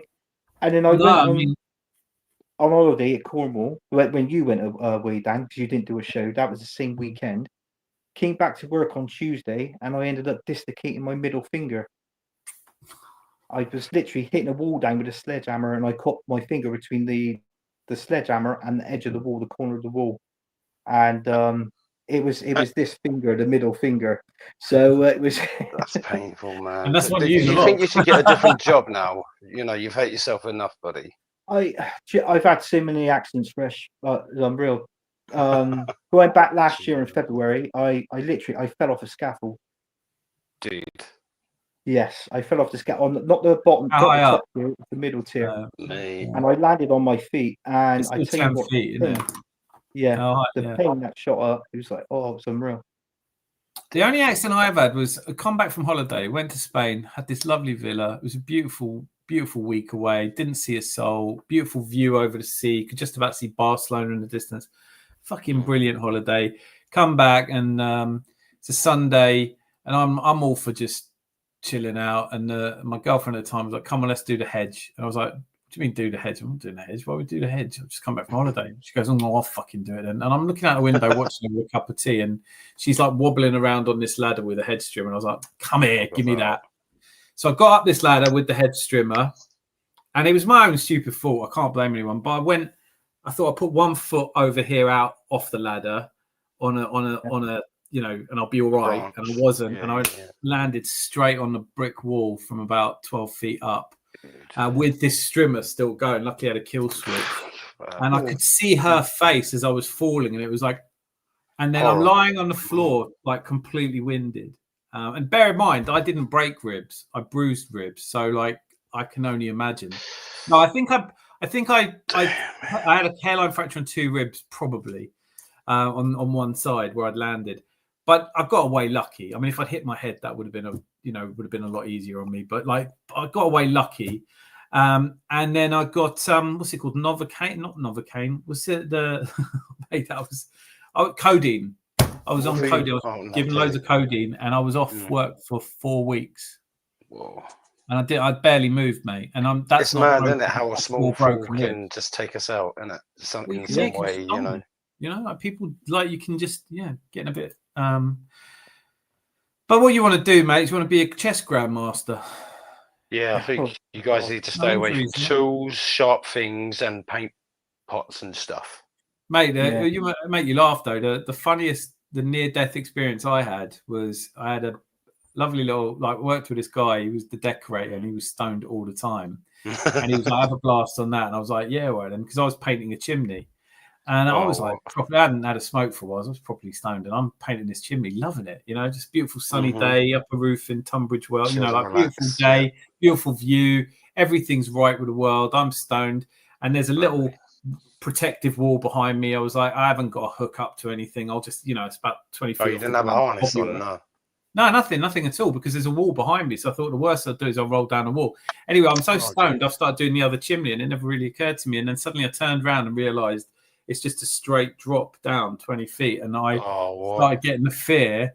And I'm like, Alex. He's like, what? I said, Alex, what? You got to come and get me. Because what do you mean come and get you? Well, you just fucking walk up. It's like, I've got a fear. Like, you've been with that fucking Matt, haven't you? I was like, no. Mate. Yes. Yeah. When that flipping fear gets you, especially when you realise, I don't like heights. I don't like heights, let alone, I'm all right if it's safe, if it's a scaffolding, I'm all right. But even scaffoldings, we were running around. Then, shit happens. You can die quickly on a site if you're as stupid as I am. My boss is saying no, I think, to tequila dipped cigar. Brandy goes well with cigars, absolutely. Alice is definitely my favourite, though she's just class. Great analysis, backs up any speculation, is unbiased, even from Man United fan. I feel like she's a bit of a closet Arsenal fan. I really like her. That'd be a good one to get on here. Have to light the cigar with a match, Dan. Do you? Can't use a lighter. That mug Robbie Lyle lighting a cigar with a Tesco lighter shows his class. Absolute waste. Why do people hate Robbie Lyle so much? What's he done to everybody? I don't get it. Well, apparently, I heard a rumor that his first team that he supported wasn't Arsenal. Luton, yeah. It was Luton. I think that's a crock of shit, to be honest with you. I always find that one of the silliest things they say about Mark Goldbridge. You're not a Man United fan. Who would say they're a Man United fan if they're not a Man United fan? Yeah. If I mean, like, he's doing well, Mark Goldbridge for himself. I mean, the guy used to be a police officer. Unreal. No, it's unreal. It's unreal when you think of how he's built a media empire. It's unreal. It's like it's beyond impressive. I quite like him as well. I like Terry Fleurs. I like Mark Goldbridge. I seem to like all the people everyone hates, but I might be just. No, I like watching Terry Fleurs as well. Yeah, I think he's really good. Yeah, well, it's like Julian from AFTV. I don't get half the stuff he's on about, but the guy. And do you know what? If this is the truth. I have heard more about Julian than I've ever heard him say. I never watched AFTV that way. Like after a certain point. I mean, the guy's a pilot. He's flying planes 24/7. Is that what he does? Yeah, he's a pilot. What, this Julian guy? Julian from AFTV. He's a pilot. The one that gets everyone's backs up. Yeah, he's a pilot. I didn't know he was a pilot. I thought he was like I hear so much speculation, but people really don't like Robbie, and I don't get it. I have never thought anything. I mean, I don't always agree with him, but I think he's a proper Arsenal fan. I don't give a fuck if the first team he supported was Luton. How old was he? Like, if he goes to every match home and away for 20 years, doesn't that make him a fan by now? Well, yeah, you should do, yeah. You know, I think I don't know any. I mean, I used to love Transfer Daily, but then it was the Benzema season. I thought I can't do this anymore, mate. I'm not tuning in every day to find out who we're not signing because we're not signing Benzema. You know, like in it. That sort of did for me. Mortligi, Texas. Sounds like you're skilled at doing shit jobs. Do you know what? I like to have a go at stuff. I honestly, for years, I worked in an office, right? And I thought it'd be nice to be out there with. Do you know what I miss about working on sites is the people. Like I've never worked with funnier people than I have on a building site. I've worked with some funny fucking people in my life, and I'm pleased to say I still do. I work with cracking people, but the real camaraderie for me, those guys were absolutely hysterical. And they're not like I didn't have to put up with the stuff that you've put up with you know, getting tipped over in a Portaloo or whatever. But so I thought I'm one of those people who goes, how hard can it be? And then you give it a go and you go, oh yeah, fuck you. It's not for me. And that's that, you know. The awkward thing that I've had is actually, well, roughly what you did, Dan. I was literally, I was painting the outside of a building. I was stood on the ladder. So I got the paint, but I got the bucket in one hand and obviously the brush in the other. And one of my work colleagues, he came up the ladder and decided to pull my shorts and my boxers down. And literally, what could you fucking do when you're on a ladder? Even if you dropped the paintbrush and the tin of paint, you still can't bend down to pull your clothes back up, can you? So I'm there awkward, and everybody's beeping past, and it's on a high street, and I'm like thinking, for fuck's sake, that was embarrassing. You've got to have a sense of humour, haven't you? That reminded me that one of the first days I was there, they were all watching me, and I wanted to prove I could do it. So I've gone up just to narrow the ladder for a scaffold, no sides or anything, and it's 2 floors. So I've taken, I don't even know what I was holding, but 2 very heavy things, and I thought I could climb with both of them. And it wasn't until I got near the top I realised I can't actually reach so I can't come up and I can't come down. And it was another one of those first day on a job sort of things where you go, like, have I really got to shout for help now? Yeah. Mm-hmm. Yeah, just not very good at it. Robbie Lyle is a nice guy. I think he is, you know. I don't know why people do hate. If I could change one thing about this football space, I'd say don't hate anyone. You can disagree and dislike them, but there's if you spent time, that's what always made me laugh with Carl Walsh when he would come on here, and we'd always disagree, but we'd always get on. And then we talk about movies and we suddenly agree on everything. Yeah, it's okay to disagree with each other and still get on. Blimey. The volcano. Yeah, I've been on plenty of streams with Kyle. You've got to speak as you find. I've always found him to be an absolute gentleman, and I've always enjoyed listening to his opinion. and you cannot question his authenticity as an Arsenal fan. He travels. He's a real Arsenal fan. Fair play to him. But we'll disagree completely on a number of things. And at the end of the show, I remember the first time I did a show with him. At the end of the show, we totally disagreed the whole way through. And at the end of it, we stayed on afterwards backstage, and we talked films for about 2 hours. And that's what I said to him. I said, "I'd love to do it." Sure enough, I did that Mind Candy with him, and just enjoyed the shit out of it. Like, you can really find enemies out of things you disagree with when you might find you agree with everything else. Accidents happen on site. Main thing is everyone's safe. Yeah, but I wish that was true. Mate, I was going to say, my first day on the job when I first left school, my brother-in-law got me a job working with his building firm, and I first met the boss. And the first thing he said to me, he goes, "Have you used a petrol cutter before? I need you to cut a few blocks." I looked at him and went, "No." So he goes, "Well, actually, I better come down because I ain't got time to take you to the hospital."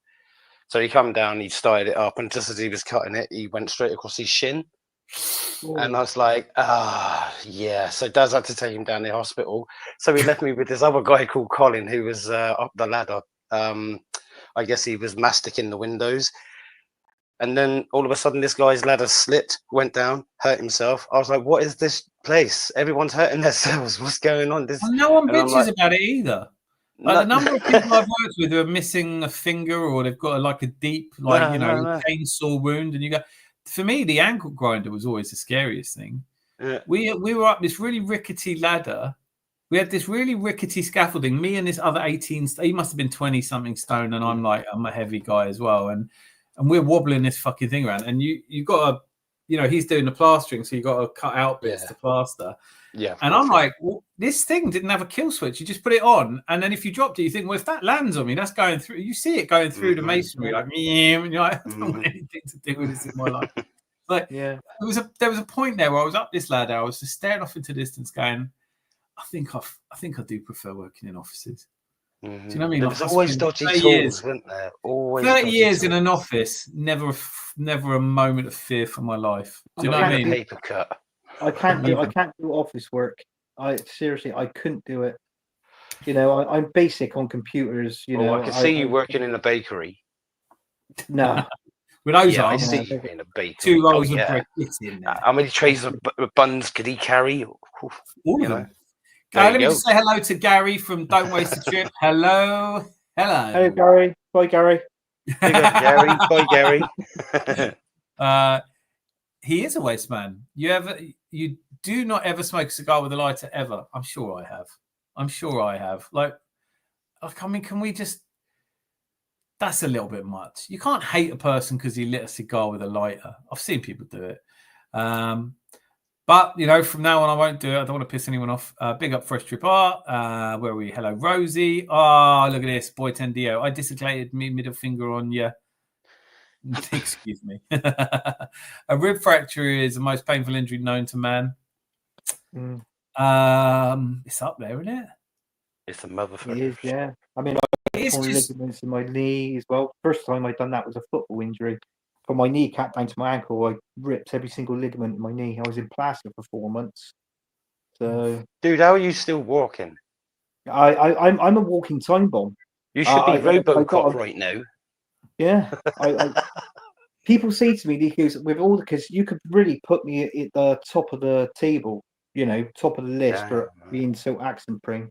And a mate of mine goes, "I don't know how you do it." And he said, "Seriously?" He said, "Somebody else now, he'd be bloody dead." He said, "Especially when you fell off that scaffold." I said, "Yeah." So that is about. I mean, that is mate. The fear is always falling. That's always the hardest one. Mm-hmm.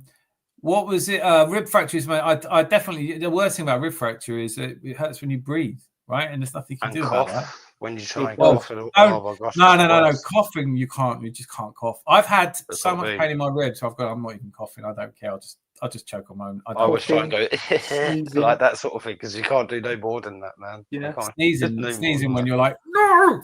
Oh yeah. I tried it. I don't want to sneeze, and then suddenly you sneeze. You go, fuck that. Well, some person who's supposed to be your best mate makes you laugh. Yeah. Or the other one is when he takes, slight jabs to the ribs. Yeah, no. And they forget that you've got that pain there. Yeah. Yeah. Women don't treat each other like that. So a stone decorator, what could possibly go wrong? Mate, he was absolutely legend. It only went wrong when he wasn't stoned. An injury is an injury because the body is made to work in unison only when injured. Do you realise the body part is doing work? Boy Tendio, another incredibly astute thing to say. It's like the things you don't realise if you've hurt your hand or dislocated fingers or whatever, you go to do your zip up and you can't do it anymore and you just feel so pathetic and useless. You suddenly realise, oh shit. Yeah. I used to get stoned and watch 3D movie in the cinema. It was incredible. That would be quite good. I bet you've done that, Fresh. What's that? Got stoned and gone to a 3D movie. Mind you, they're all 3D if you're stoned. Everything's 3D to me when I've got stoned. Yeah, thank you very much. I got stoned and listened to dubstep on surround sound. Good vibes. There is nothing quite like listening to music stoned. That is one of the things I miss. Pink Floyd's one of the best things to listen to. What is? Pink Floyd for me. Oh, I don't get it at all. I've never understood Pink Floyd. Well, you need to really get to where I am to understand it, bruv. I think I was where you were, and I'm not there anymore. But I'll come back again and we'll try it again.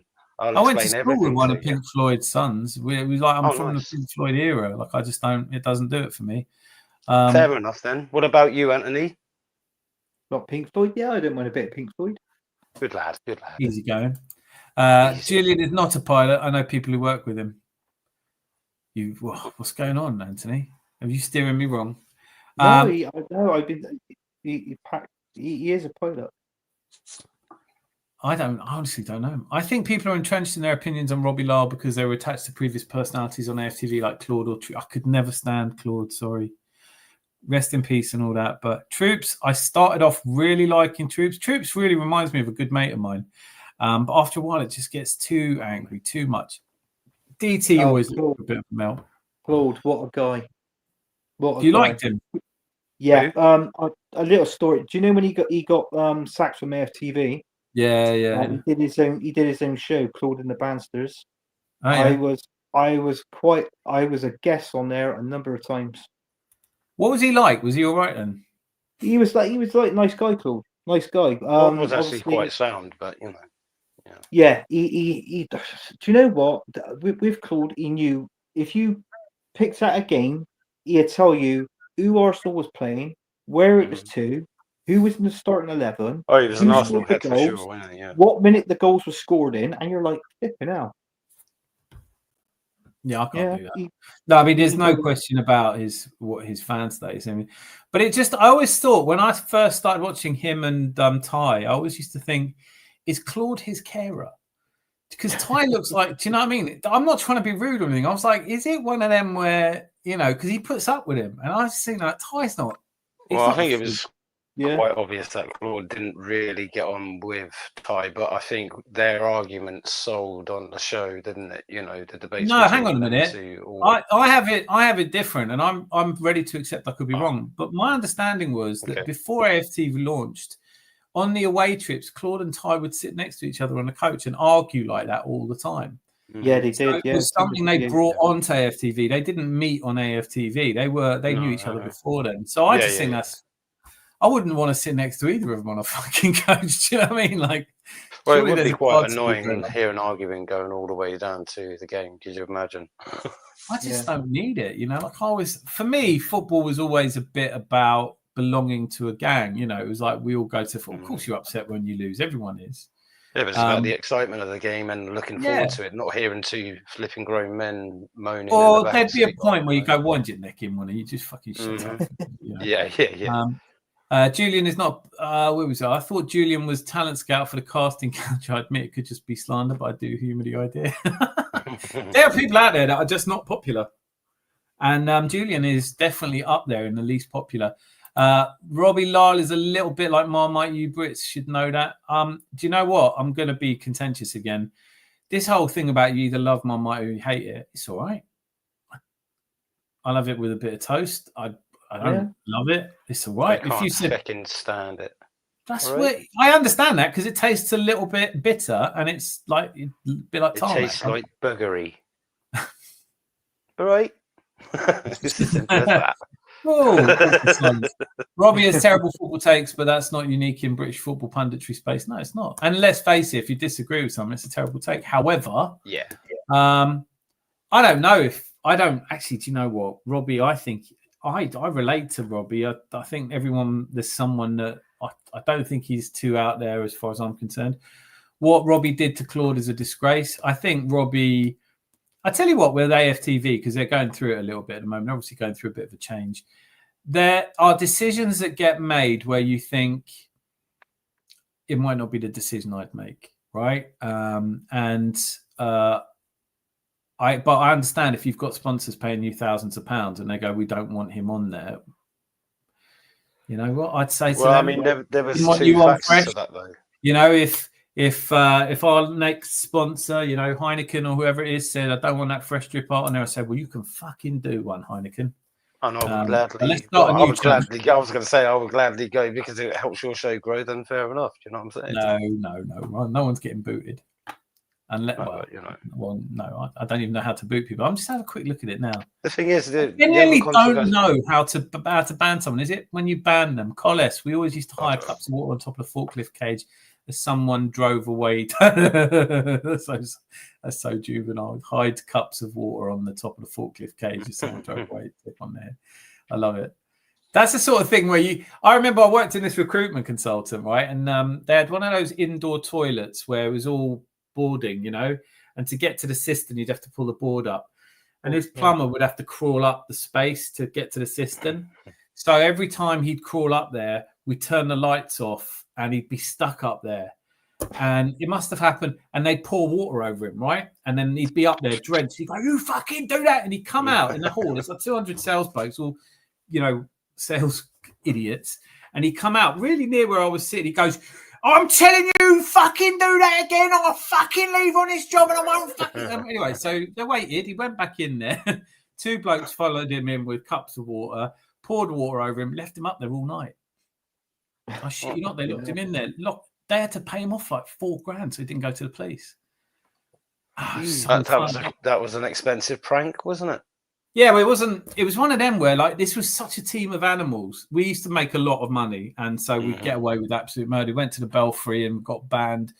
We went to, we had the Christmas party at the Grand, got banned. It's just awful, but fun as well. But I'm glad I'm not still there.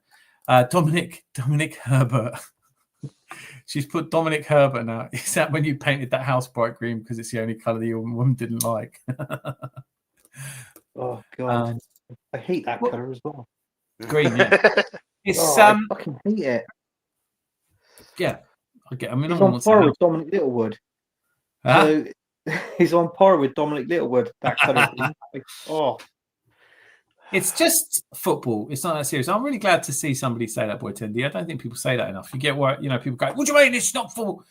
First time I was ever on Shane Gooner's show, it was him. They'd used a clip of me where I was actually talking to Mob Boss and I was saying, you know, it's not that serious. Don't get that serious about it. And they were like, well, if you don't care about it, you shouldn't go to the football. So I don't need someone to tell me when I'm allowed to go to the football. I'm an adult. Fuck off. Too late for a quick drink? Not at all. Box Fresh Limited. Always got room for a little drinky poos. Hear me out. Never Box Fresh. How are you? We haven't had to hear me out for a bit. Hear me out. Which pundits, 8 ex-players, 8 ex-players you used to hate but think are okay now? For me, Roy Keane and Danny Murphy. I have a problem with Roy Keane. I just think he's funny, but I can't get over the fact that in his own autobiography, he talked about deliberately trying to, you know, Erling Haaland's dad, Alf-Inge Haaland. That was savage. And I don't like the way people are all scared of him, like he's some sort of super tough guy. Roy Keane, the more I see of him, the more I like him because I tell you what, he's the guy that speaks sense. He sees it how it is, and you know, and I respect Roy Keane for that. I can't. Jamie Carragher, I don't know how he come back because he teamed up with Bob Carriages. He was Spit the Dog. Mate, that was awful. How do you come back from that? Seriously, how do you come back? Spitting at a little girl. There isn't no real coming back from that, is it? But there you go. Him and Granit Xhaka, the greatest comeback since Gabriel's hairline. Yeah. And Gary Neville, I tell you what, that he talked. That guy is just so how he speaks and sounds. I can't do this. I have to come out. I feel like I'm coming out. Like I feel like I've got my brothers here and I've got to come out. I like Gary Neville. Oh no! I know. It Dan, sounds like no, got you a pair, don't. honestly, it's weird, and his laugh. It sounds like he got a pair of lady parts. He's a weasel. I can't stand the guy, And Gary Neville. And I tell you another one as well, Jamie Redknapp. I think he talks a little Jamie rubbish. Redknapp with the white trousers every time. Yeah. I always think that's brave. If you're going out for a beer, I don't care how organised you are, how well you look after yourself. If you've had 9 or 10 pints, you've got a little bit of that white trousers. You might not wish you had white trousers. Do you know what I mean? It's like a little map of Africa at the front. Oh, no, it's just me. It's just me. They do tear their pants now, so I'm all right. But no, white trousers. Not since I was at 20s. Anyway, it's a brave lad. So go on, and let's all. So in terms of ex-players you used to hate but think are okay now, for me, Roy Keane. I didn't used to hate Roy Keane. I used to love Roy Keane as a player. I just have a problem with him glorifying. He's funny as fuck, right? No, they're supposed to. No. I like him. I think he's funny as fuck. I like him and Wrighty's banter when they have with each other. I don't know if you guys have seen the channel. The friendship between them definitely makes it for me. 100%. Yeah. Players I used to. Oh, Merson. Simple. I used to love Merson, but now every time he opens his mouth, I just wish he didn't. Just like, please stop it. Please stop. You were my hero. Why do you have to say things? Stop saying anything. He's tough. Tough on me to listen to him. Players I didn't like and now I do. Danny Murphy's a really good shout, Cole. Who are there? I didn't like Gary Neville as a player, but I do like that him. Wolves striker. What's his name? Steve Bull. No, the other one. What's his name? Troy Denny. Oh, Troy Deeney, Watford. Yeah, Watford. Sorry, yeah, right. Watford. I don't see Gabby Bonglahor. There's a lot of them where you think I can't really remember who you played for. I know someone I didn't like as a player, and I still didn't like him now, and that's that Jimmy O'Hara. I cannot stand him. Yeah, mate, that Jamie guy O'Hara is just show. Like how he's a clown, isn't he? He really is. Yeah, he really is. He's donut. Hear me out. Sometimes a building site is genuinely cursed, to be honest, or haunted. I believe that. Roy Keane is a good-looking man. There you go now. I'm well, thank you. How are you tonight? All good, thanks. Look, Nick Fadley's here. Click the like, and I liked it. I love to see you, Nick. Always good to see you. I know I can count on you to click that like button twice. One for liking, one for see you later. One for luck, two for fuck it. I'm great, thanks, Rosie. I wish you too. It's a rib fracture worse than injuries from childbirth. Oh, she's always going on about childbirth. Oh, here we go. Childbirth. Here we go. The pregnancy card is there. You've got to man up about these things. Do you know what? They always go on about how women have got a much better tolerance for pain, and then they drop something on their foot, and it's like they've broken a leg. Do you know what I mean? It's like, oh, yeah. Right. Bloke's like, that's all right. Yeah, like Peter Griffin, isn't it, from Family? My family weighs that. It's funny. It goes long enough to be funny. They do that. I'm going to say, all right, Rosie, you've played the pregnancy card. That well done. Pain. No, it does hurt actually, because do you know one of those machines you can like men do try out and they don't say you tested it out for the I tested it and I'll be honest with I'm starting to work out why you get in so many accidents. You fucking love it. You love the pain, didn't you?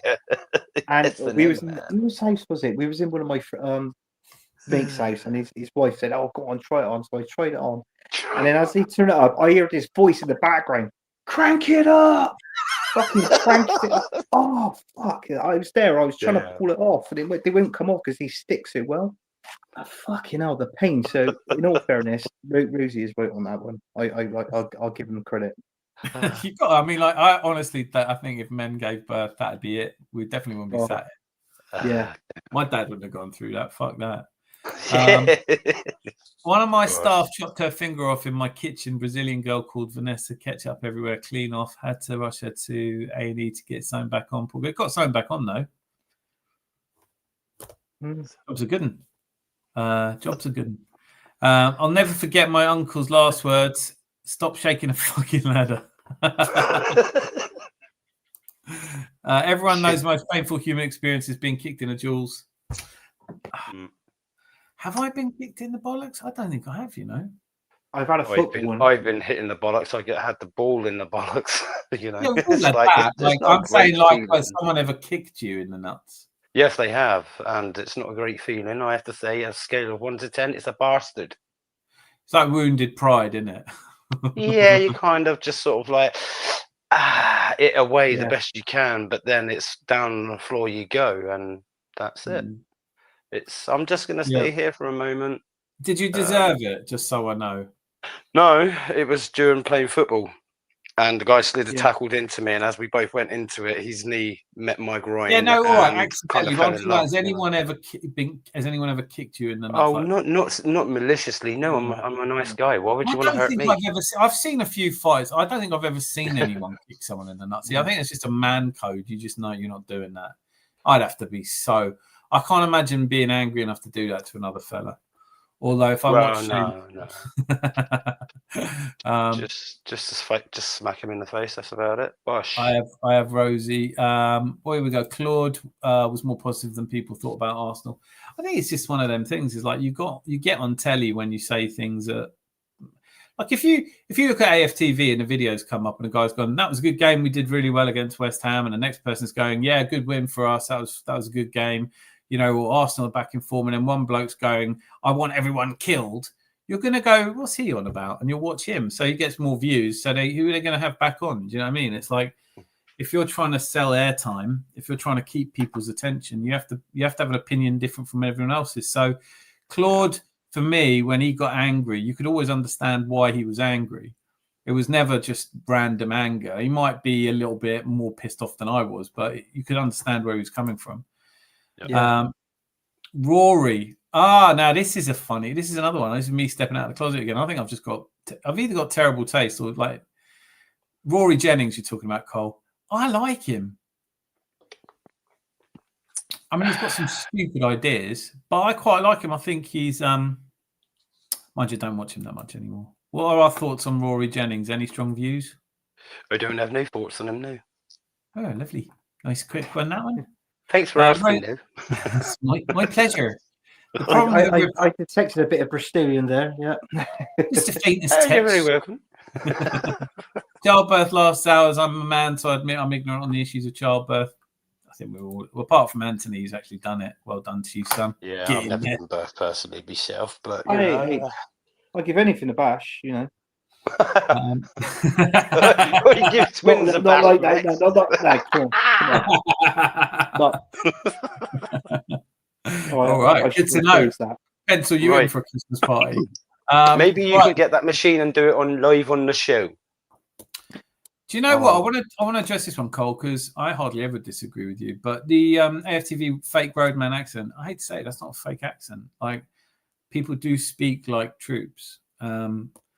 There's a lot of "you get me." Do you know what I mean? You get me, which is always a little bit irritating because don't forget the blood. Don't forget the blood. It was blood. The problem I have with it is I'm a real pedantic person, so I'm saying you're either blood or you're fam. You can't be both, right? It's cuz or blood. They're different. You're supposed to be using them differently. Blood fam, cuz, blood fam. It does get a bit much to listen to. You get me, right? You get me. It was just like anyway, but. People do speak like that. That is what people. You understand, and that is what people sound like. I don't mind. I don't think it's fake. I watched one clip today where they were going, "How White Yardie's pathetic because he puts on that accent." I was like, "That isn't a put-on accent. He grew up in Jamaica. That's what people sound like." You grew up in Bristol. Imagine if I sounded like you and I'd never been to Bristol. That's weird. But if I grew up in Bristol, I'd sound like you. That's what people say. You sound like the people around you, don't you? Yeah. I mean, luckily for me, I was brought up by very well-to-do people in Hampstead. So I haven't got to sound like any of you people. But well, I'm a social chameleon, so I should fit straight in. Yeah, I always joke about it because, well, bad issue. But like, if I spoke like I'm supposed to speak, if I hadn't come here, or if I come over here, if you change, so English is my second language. If I had changed to English a few years later, then I would have had an accent like Annie. That would be how I speak. You can't tell me that I don't speak that way. And I probably would never got laid. But this is a blessing. I don't know. Let's do it again. It's a bit. I don't know. I'm not if it's starting to get you tingly downstairs. Don't skin up. Get to the chopper. Do it now. Look at Terminator. Who's Dominica one? Kidney stones is a pain akin to childbirth. So I've heard that. I've heard. Well, you said that with some certainty. You had one then, Fresh. Yeah. I can't remember. He's giving it. I can't remember. No, it is. It is a bastard. It's a right little bastard. Oh God, women take months to heal, whether they have cesareans or normal births. A little longer. Yeah, but you get Mother's Day. It compensates you. Stop going on about it. You get sons who love you and carry you around. Box, when did someone last pass a 9.5 pound kidney? She's got you there. She's fucking got you there. But to be fair, the urethra is a smaller tube. Anyway, I'm not getting this is biological now.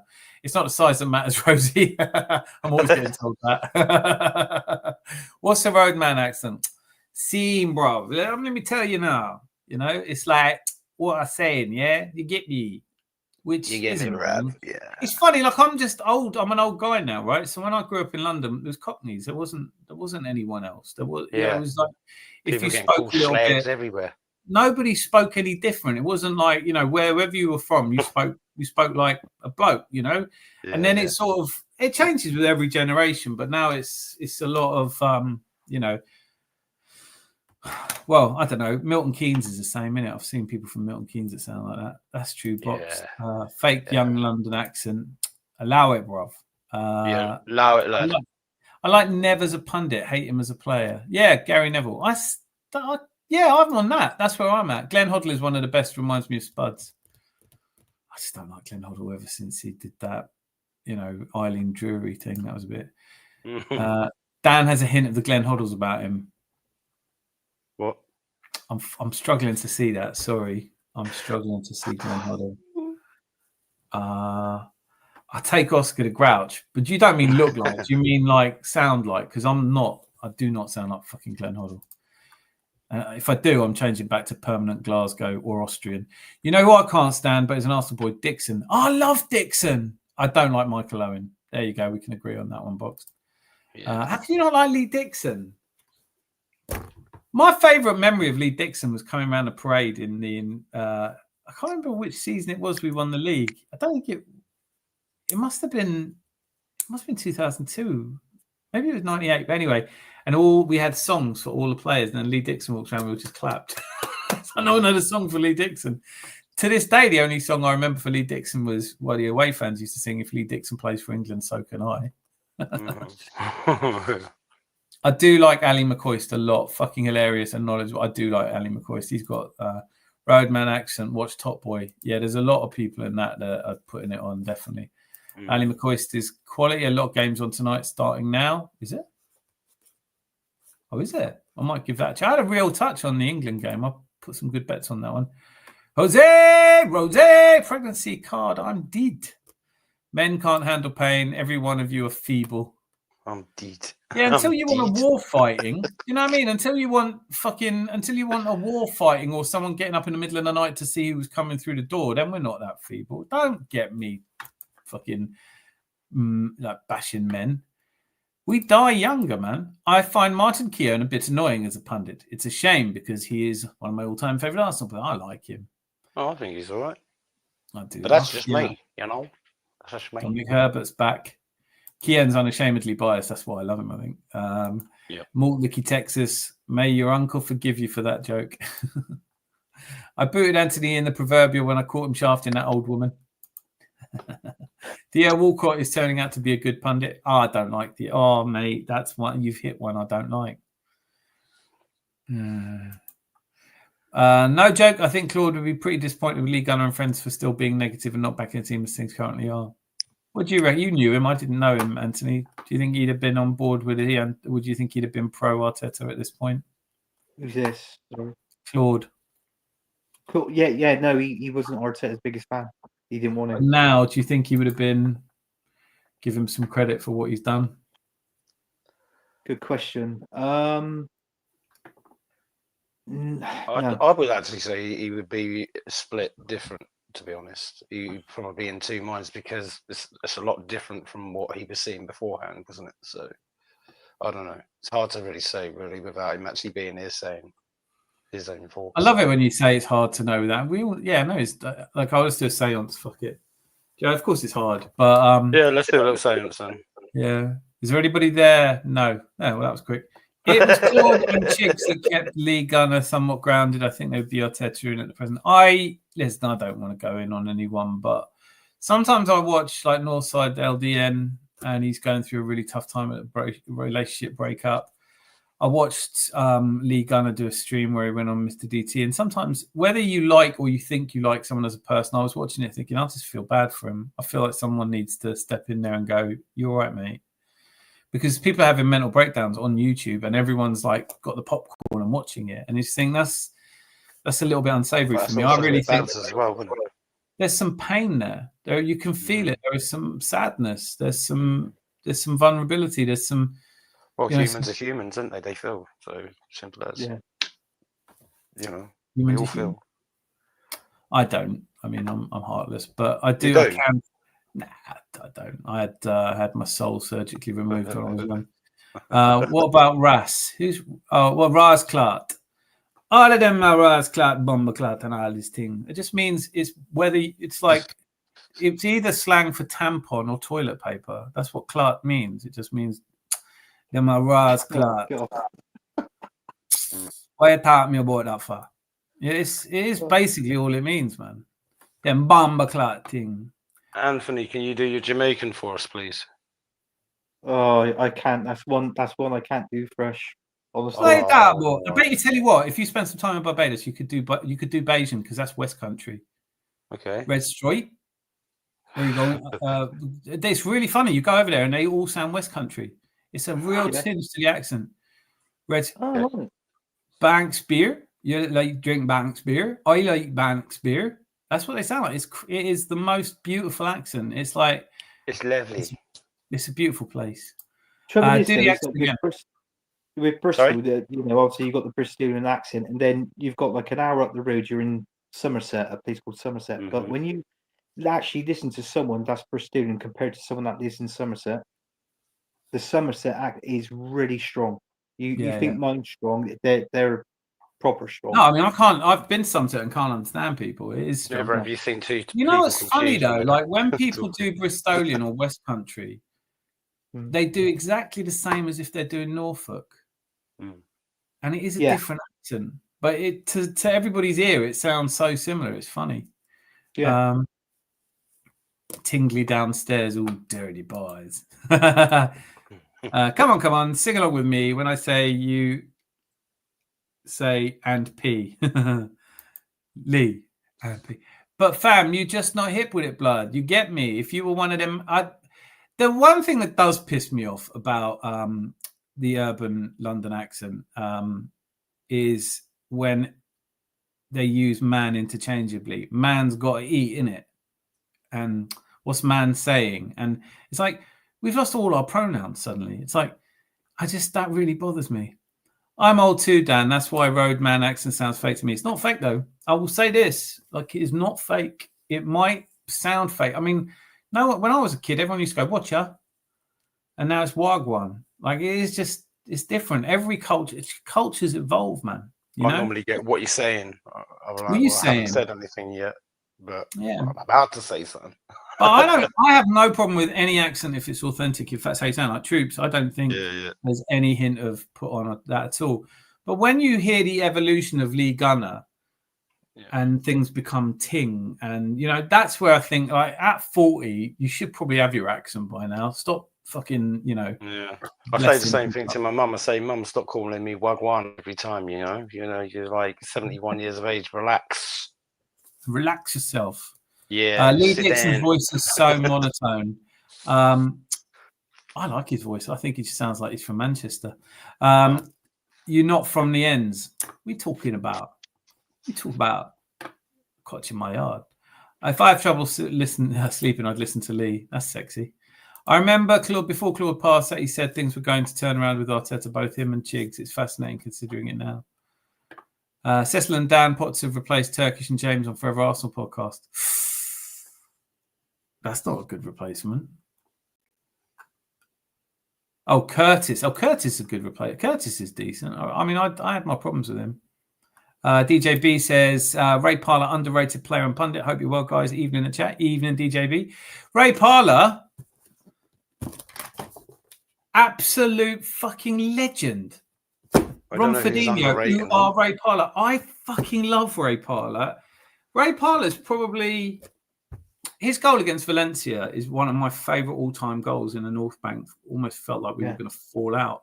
Like, I just love Ray Parler. I love every his time stories. he played, I loved him. I loved the way he moved. I loved the way he dribbled. Even his shot was just something else. When he was just... I don't know. Mate, he held his own in an invincible. Yeah. Like he was an incredible footballer. Like I don't think people give. He doesn't. I love him. DJB, you got absolutely. I 100% agree with you. Could not be more in agreement with you. All the negative Nellies just need a hug. I would love to do a show where you get everybody who's really angry and everybody who's really angry with the people who are really angry, all the toxically positive, toxic, get them all together and just talk about something else. Do you know what I mean? Like, to get everyone together and go, talk about Pulp Fiction, just talk about something we all agree on and just calm down for a minute. Because even when Shane was taking a piss out of me, I was like, he was having a dig at me for being new age, and I'm not that. And I was thinking, if we were in a pub having a drink or whatever, we probably wouldn't fall out like this. It's just we have a pop at each other. It all gets a little bit handbags. But yeah, well, everybody who's negative needs a hug. Not like that, Fresh. No, don't. Not Cecil, but Curtis. Curtis, I've got to say, I have a lot of time for Curtis Shaw. A lot of time for Curtis Shaw. How are we feeling about Curtis? Yeah, Curtis. I mean, he's all right, yeah. Yeah, he's all right, Curtis Shaw. I've watched a few of his shows. I mean, he's a little bit melodramatic sometimes, but I think, he at least makes up for that by saying, sorry, yeah, I am a bit... He says what he is, do you know what I mean? So you have to be a little bit, like, you have to... If you're making content, you can't be too beige. No. I mean, there's nothing about him that I don't like anyway, no. Good. Rasklad, dirty fish. Bombklad is tired. Dishklad. This clad, that clad. Everyone clad. Yes, that's right. Today we're doing Speak Like a Roadman. Lesson 1. Know your clads. Yeah, know your clad. My family's Jamaican, so I've grown up in it. Mate, you can't argue. When an accent's pop, like if you watch Goodfellas, you want to do the New York, hey, yo, get the fuck out of here. And if you like, but there are some accents that are just cool universally. Bristolian, obviously, New York, Italian, Jamaican. Everywhere you go in the world, people love a Jamaican accent. I saw Tim Westwood. Now, Tim Westwood Tim Westwood gets talking to a woman about his issues and kept saying, allow it. He's a wrong one. Full stop. Nobody knocks the wrong for pay. Nobody at all. No. Well, Curtis is all right. He's one of the originals. Original bad boy. I feel all right, I didn't think I'd go on this long, but it's been all right. So I think we've covered who we like and who we don't like. I don't think we've decided on whether we should sack Arteta or not. I don't think we were ever gonna. Gary's saying Dixon's commentary sounds like a man forced to wear Arsenal top when he was little. Like Arsenal deserve all the bad calls refs make against them. He was a City fan. He grew up a City fan. I thought he was a Leeds fan. No, he's a City fan. Oh, okay. He grew up a City fan. It's funny. One of my favourite stories he tells of how George Graham signed him. Turned up in a lay-by, got in the car with him, went, all right, you're playing for us now. You're getting 500 a week. And he went, can I have 700? And George Graham laughed and got out of the car and he thought, I thought I'd fucking blown it. Can you imagine that? 700 quid a week he asked for. George Graham laughed him down. Lee Dixon. Do you know what I mean? Like, whatever, if you like his commentary, his punditry, whatever, that man is an absolute legend at Arsenal. Lee Dixon. Part of the best back five ever to put the red and white on. Well, he was part of the famous back line for a long time, wasn't he? So yeah, he played like 10 years, didn't he? The thing about Lee Gunner's accent, I don't mind a white guy that speaks if that's actually how they speak because of environment. I think he speaks it himself. I think it's not about how he speaks, but what. Yeah, that's fair. You shouldn't really concentrate on how people speak. It's what they say in it. But he's from Milton Keynes. Make that make sense. I was going to say, he does speak like he's bored. got to be honest. But I mean, at the same time, when you, as you say, when you listen to what he's saying, he's generally spot on what's going on. You know, I don't want to be a dick, but like I am, so I will be. He's drunk most of the time, and like you know, it's because a number of times he said, "I'm not drunk, I'm not drunk." And you know, in your life, when you've been at someone's house at 4 a.m. and they keep saying the same shit over and over again, you go, "Man, I think you've had enough to drink." And they go, "Oh, I'm not even drunk, mate. I'm not even drunk. I'm not drunk. I'm not even drunk. I'm not drunk, mate. I'm not drunk. I'm not drunk. I'm not drunk, am I? Am I? I'm not drunk. I'm fucking not drunk." And then it's like, all right, then yeah, you're not drunk. That's fine. Here's your keys. You can drive home. Fuck off. But I'm trying to build a big, I'm trying to put a big arm around everybody and just bring everyone together in our YouTube family. Do you think it'll ever be peace and love in the Arsenal fan base? Do you think we win a league and everyone just joins hands and they sing a song together? And well, no, because they've already said even if we win the cup, they're still going to moan and say, "Yeah, but right, well, we need to go on and win more," didn't they? So, well, then maybe we'll win more. Maybe we'll go through it. Maybe we'll win 4 in a row. Will everyone be happy then? For a bit, I would like to think that they were, but I mean, they'll always find something to moan about. It wouldn't. Why though? Because there's always something to moan about. They didn't like these goals situation that you were saying the other day. If you want like 10 goals in a game, fair enough. But remember this: you still only take 3 points. So no matter how many goals you get, you take 3 points. So if the goals are that important to you, fair enough. But I think at the end of the day, the 3 points is what matters. The goals only count if we're on the same points at the end of the season. Can I just say something I've been dying to say anyway? Because you've summarised what a lot of people are talking about. We're not scoring enough goals. There's only one team in the league that scored more goals than us, and they're fifth. Like no one scored. You're like, we're doing all right, right? Everyone can say everyone's fine. I get it if we were bottom of the league. There was that period where we had that shameful start, losing at home to Brentford, and we were bottom after 3 games. Then we played Chelsea and Man City, and even I was like, this is fucking ridiculous. Now, if we get relegated, fuck this. But we're not going to get relegated this year, I don't think.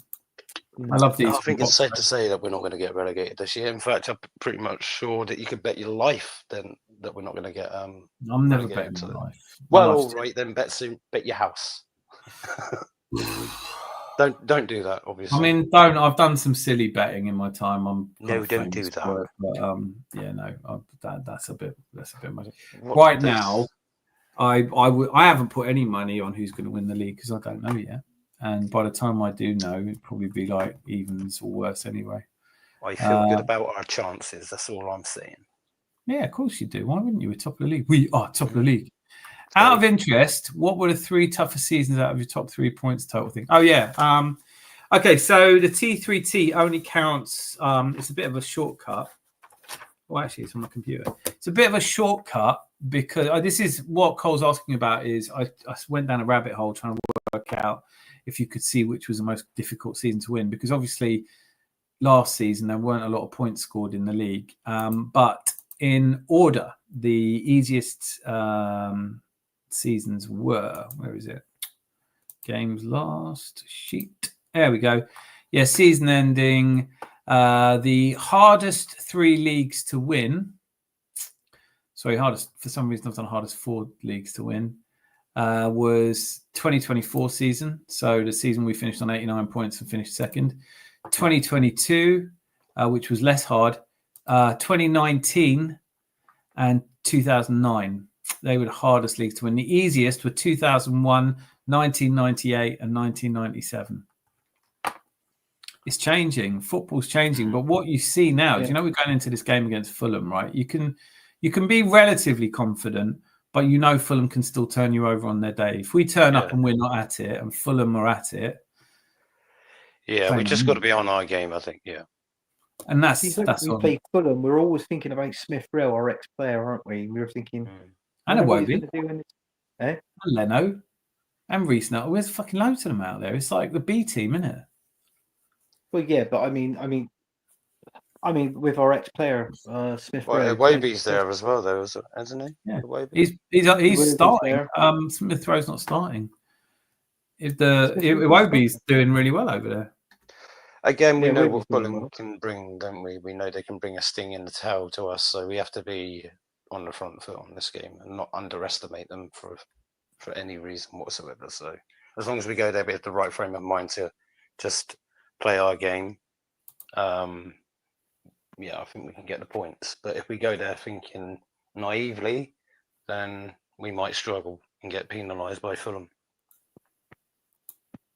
Yeah.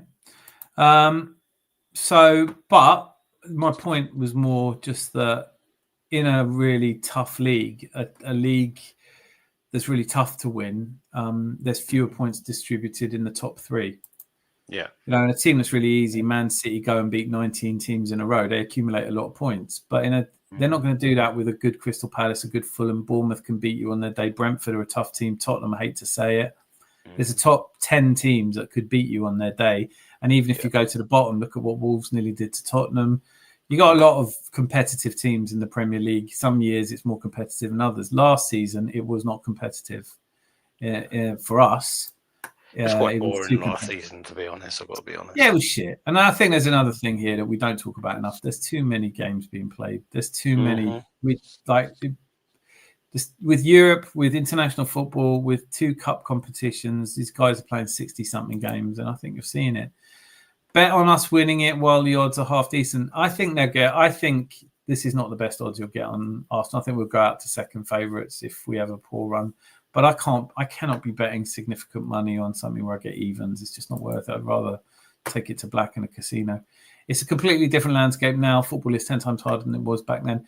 I think the margins I think you're right. I think what's the reason for that is back in the day, talent was more important. You as a good, like George Best wasn't plucked out of an academy at 8. He was still playing with his mates. And, so nowadays you take every footballer in the Premier League pretty much has been playing almost professionally since about 8 years old. They all know what they're doing. They all look after themselves. They can all play football.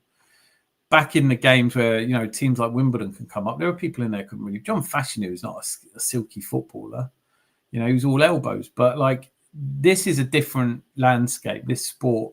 The difference between a top player and a not top player is much smaller than it used to be. Yeah, and it's amazing how the game has changed now. It's hard to get a striker now to score 20 goals a season.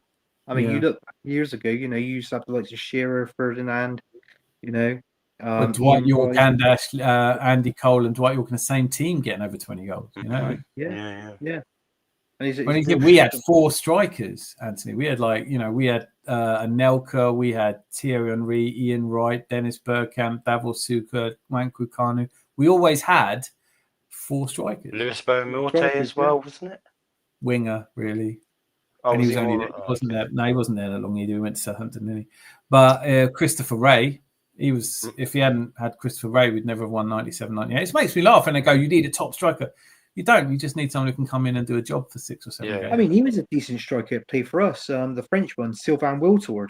That's who I meant, not Lewis Bowen-Morte, sorry. Sylvain Wiltord, yeah. Well, Wiltord won us a league at Old Trafford. This, honestly, Sylvain Wiltord, he on his day, he was unplayable. He played in the French team. He wasn't a bad player, But if you're behind Dennis Bergkamp and Thierry Henry, I've got some sympathy, Yeah.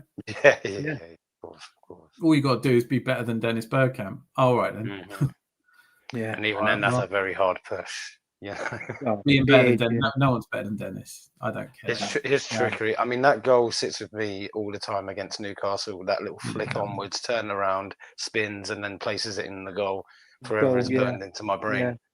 And that hat trick he scored against Leicester City as well. That's the one for me. That's the one that does it for me. Because the thing is, that game was fucking ridiculous. In the days before VAR, 6 minutes of injury time, and we went 3-2 up. And they played on, and the fuckers equalised. But he scored every goal he scored that night in that hat trick, made it to the top 3 of match of the day. It's never been done since. I remember the top 10 goal things as well back then. And you'd see Dennis Bergkamp, Dennis Bergkamp, and then Dennis Bergkamp. It's like, what? I think it was on one of these shows where I was talking about how his goal for Argentina was just a rehash of the goal against Leicester. It's not really, but it's pretty close. When he scored against Newcastle and people going, do you think he meant it? It's like, a load of players came out and said, he's done that in training. And that's what he is. That's who he is. What do you think he was trying to do? He's just fucking Dennis Bergkamp. The same people asked Henry if he meant to flick it in against United. And he said, Some people ask silly questions, don't they? It's like, did I tell you what? Was it Alexander Isak's lovely assist? He meant that as well against Chelsea, wasn't it? Right. I'm guessing it's skewing to more point spread recently. Basically what it's saying is that a score, a high T3T score, so a high score means that the top 3 teams have accumulated a lot of points, which usually means that the bottom 3 teams are shit, and there are a few shit teams in there. If you have a lower T3T score, it means that there's probably more of a spread amongst the teams. And when Arsenal won the league under Arsene Wenger, what did we have? 70. I'm trying to look now. I'm going to have to look it up. 70 something points. It wasn't unusual to win a league with like 78, 79 points. I was going to say it was about 77, 78. Yeah. I can tell you exactly, actually. This is part of the rabbit hole I went down. I was trying to work out patterns and stuff. Yeah, so you couldn't do that now. There's no way you can do it now. Who was the first person to hit the 90 points then? Like I think it was 90. No, it's the thing is, do you mean in the Premier League? Because obviously, two games in that. Yeah, in the Premier League, the first team to hit the 90 points. I can't tell you the first season, but Man United got 92 points in the second season. Okay. So 92 points, but I mean, then it's 80s pretty much consistently until you get to. I mean, some of the shit Man City have done is next level. You can't argue with it. 100 points. I mean, how are you feeling if you're Liverpool and you get 97 points one season and you don't win it? No, to do 100 points, 98 points, that's insane. And then Liverpool needed 99 points to do it. The reason I was interested in it is because people are going to jump on this if this gets clipped up, right? But all I'm saying is that coming second probably takes as much out of you as coming first, because you've worked as hard 2 years ago, not last year, maybe we didn't, but 2 years ago, we went down to the wire with Man City and we lost it. And the energy that it takes to win by a single goal in a season is probably about the same as the energy it takes to lose. So last season we had the injuries, we had the players just weren't right, and this season maybe the hunger's back, maybe it isn't. Time will tell. But Liverpool won last season on 84 points. Mm-hmm. Yeah, 84 points wouldn't even get you second some seasons. But the season before that, when we finished second, we had 89 and City had 91.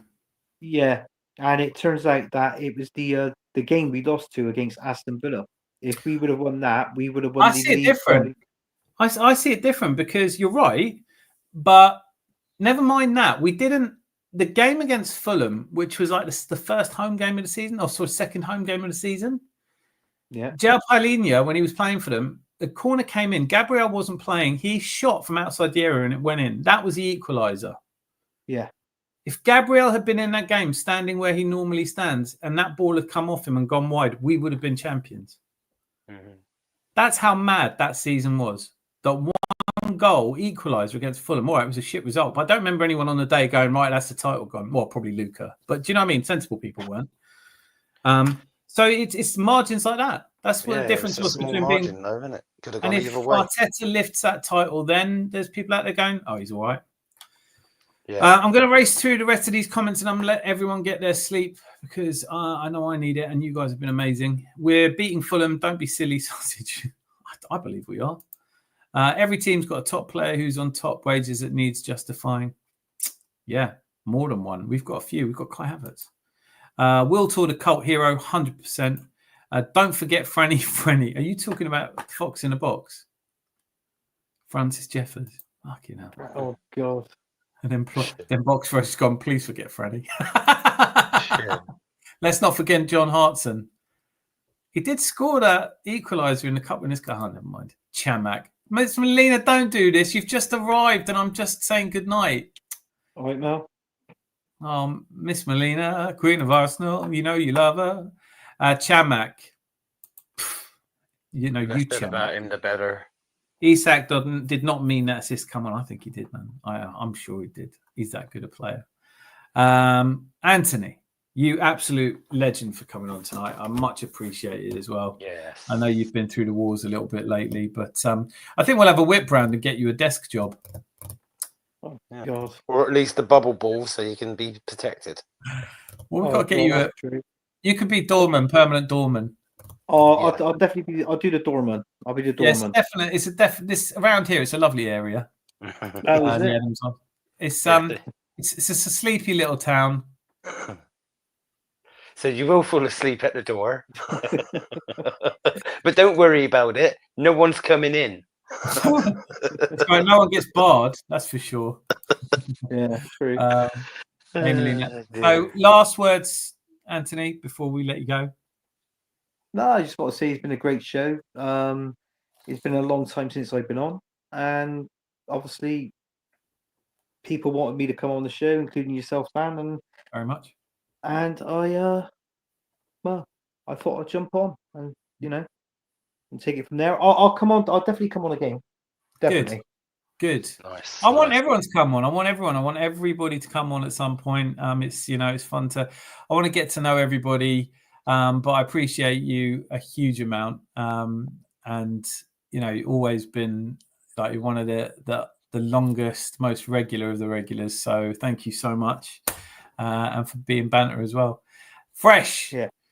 Over to you for your. I did your last words for you yesterday. I was like, he's not here tonight, but if he was, he'd say. I know. I did see it, my lad. Thank you very much for that. All right. I did a good job. I thought bang up I job. think you did brilliantly. I don't know where Zanzi's been.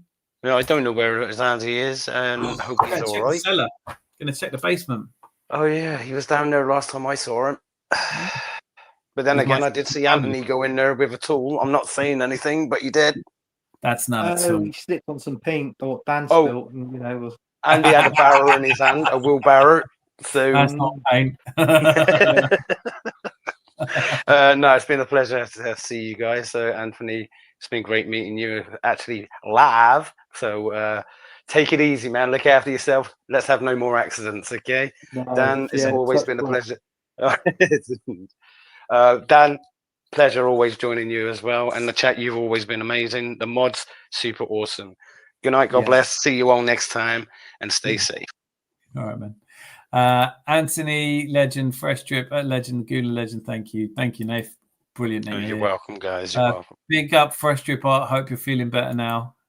And where we go. Great show. Take everyone. Jose just pointed out that Moss. Yes, everybody, let's raid Moss. Well, it's 10 of you, so I don't know if it's a raid, but let's go join Moss Sports World after this, covering tonight's live matches.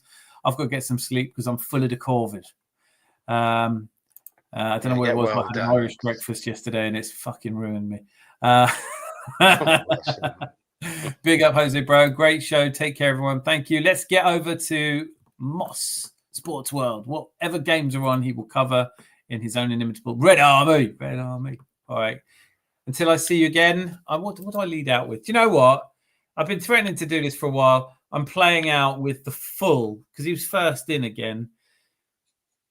It's the full song for Hawkwind. Good night and God bless. Good night, guys.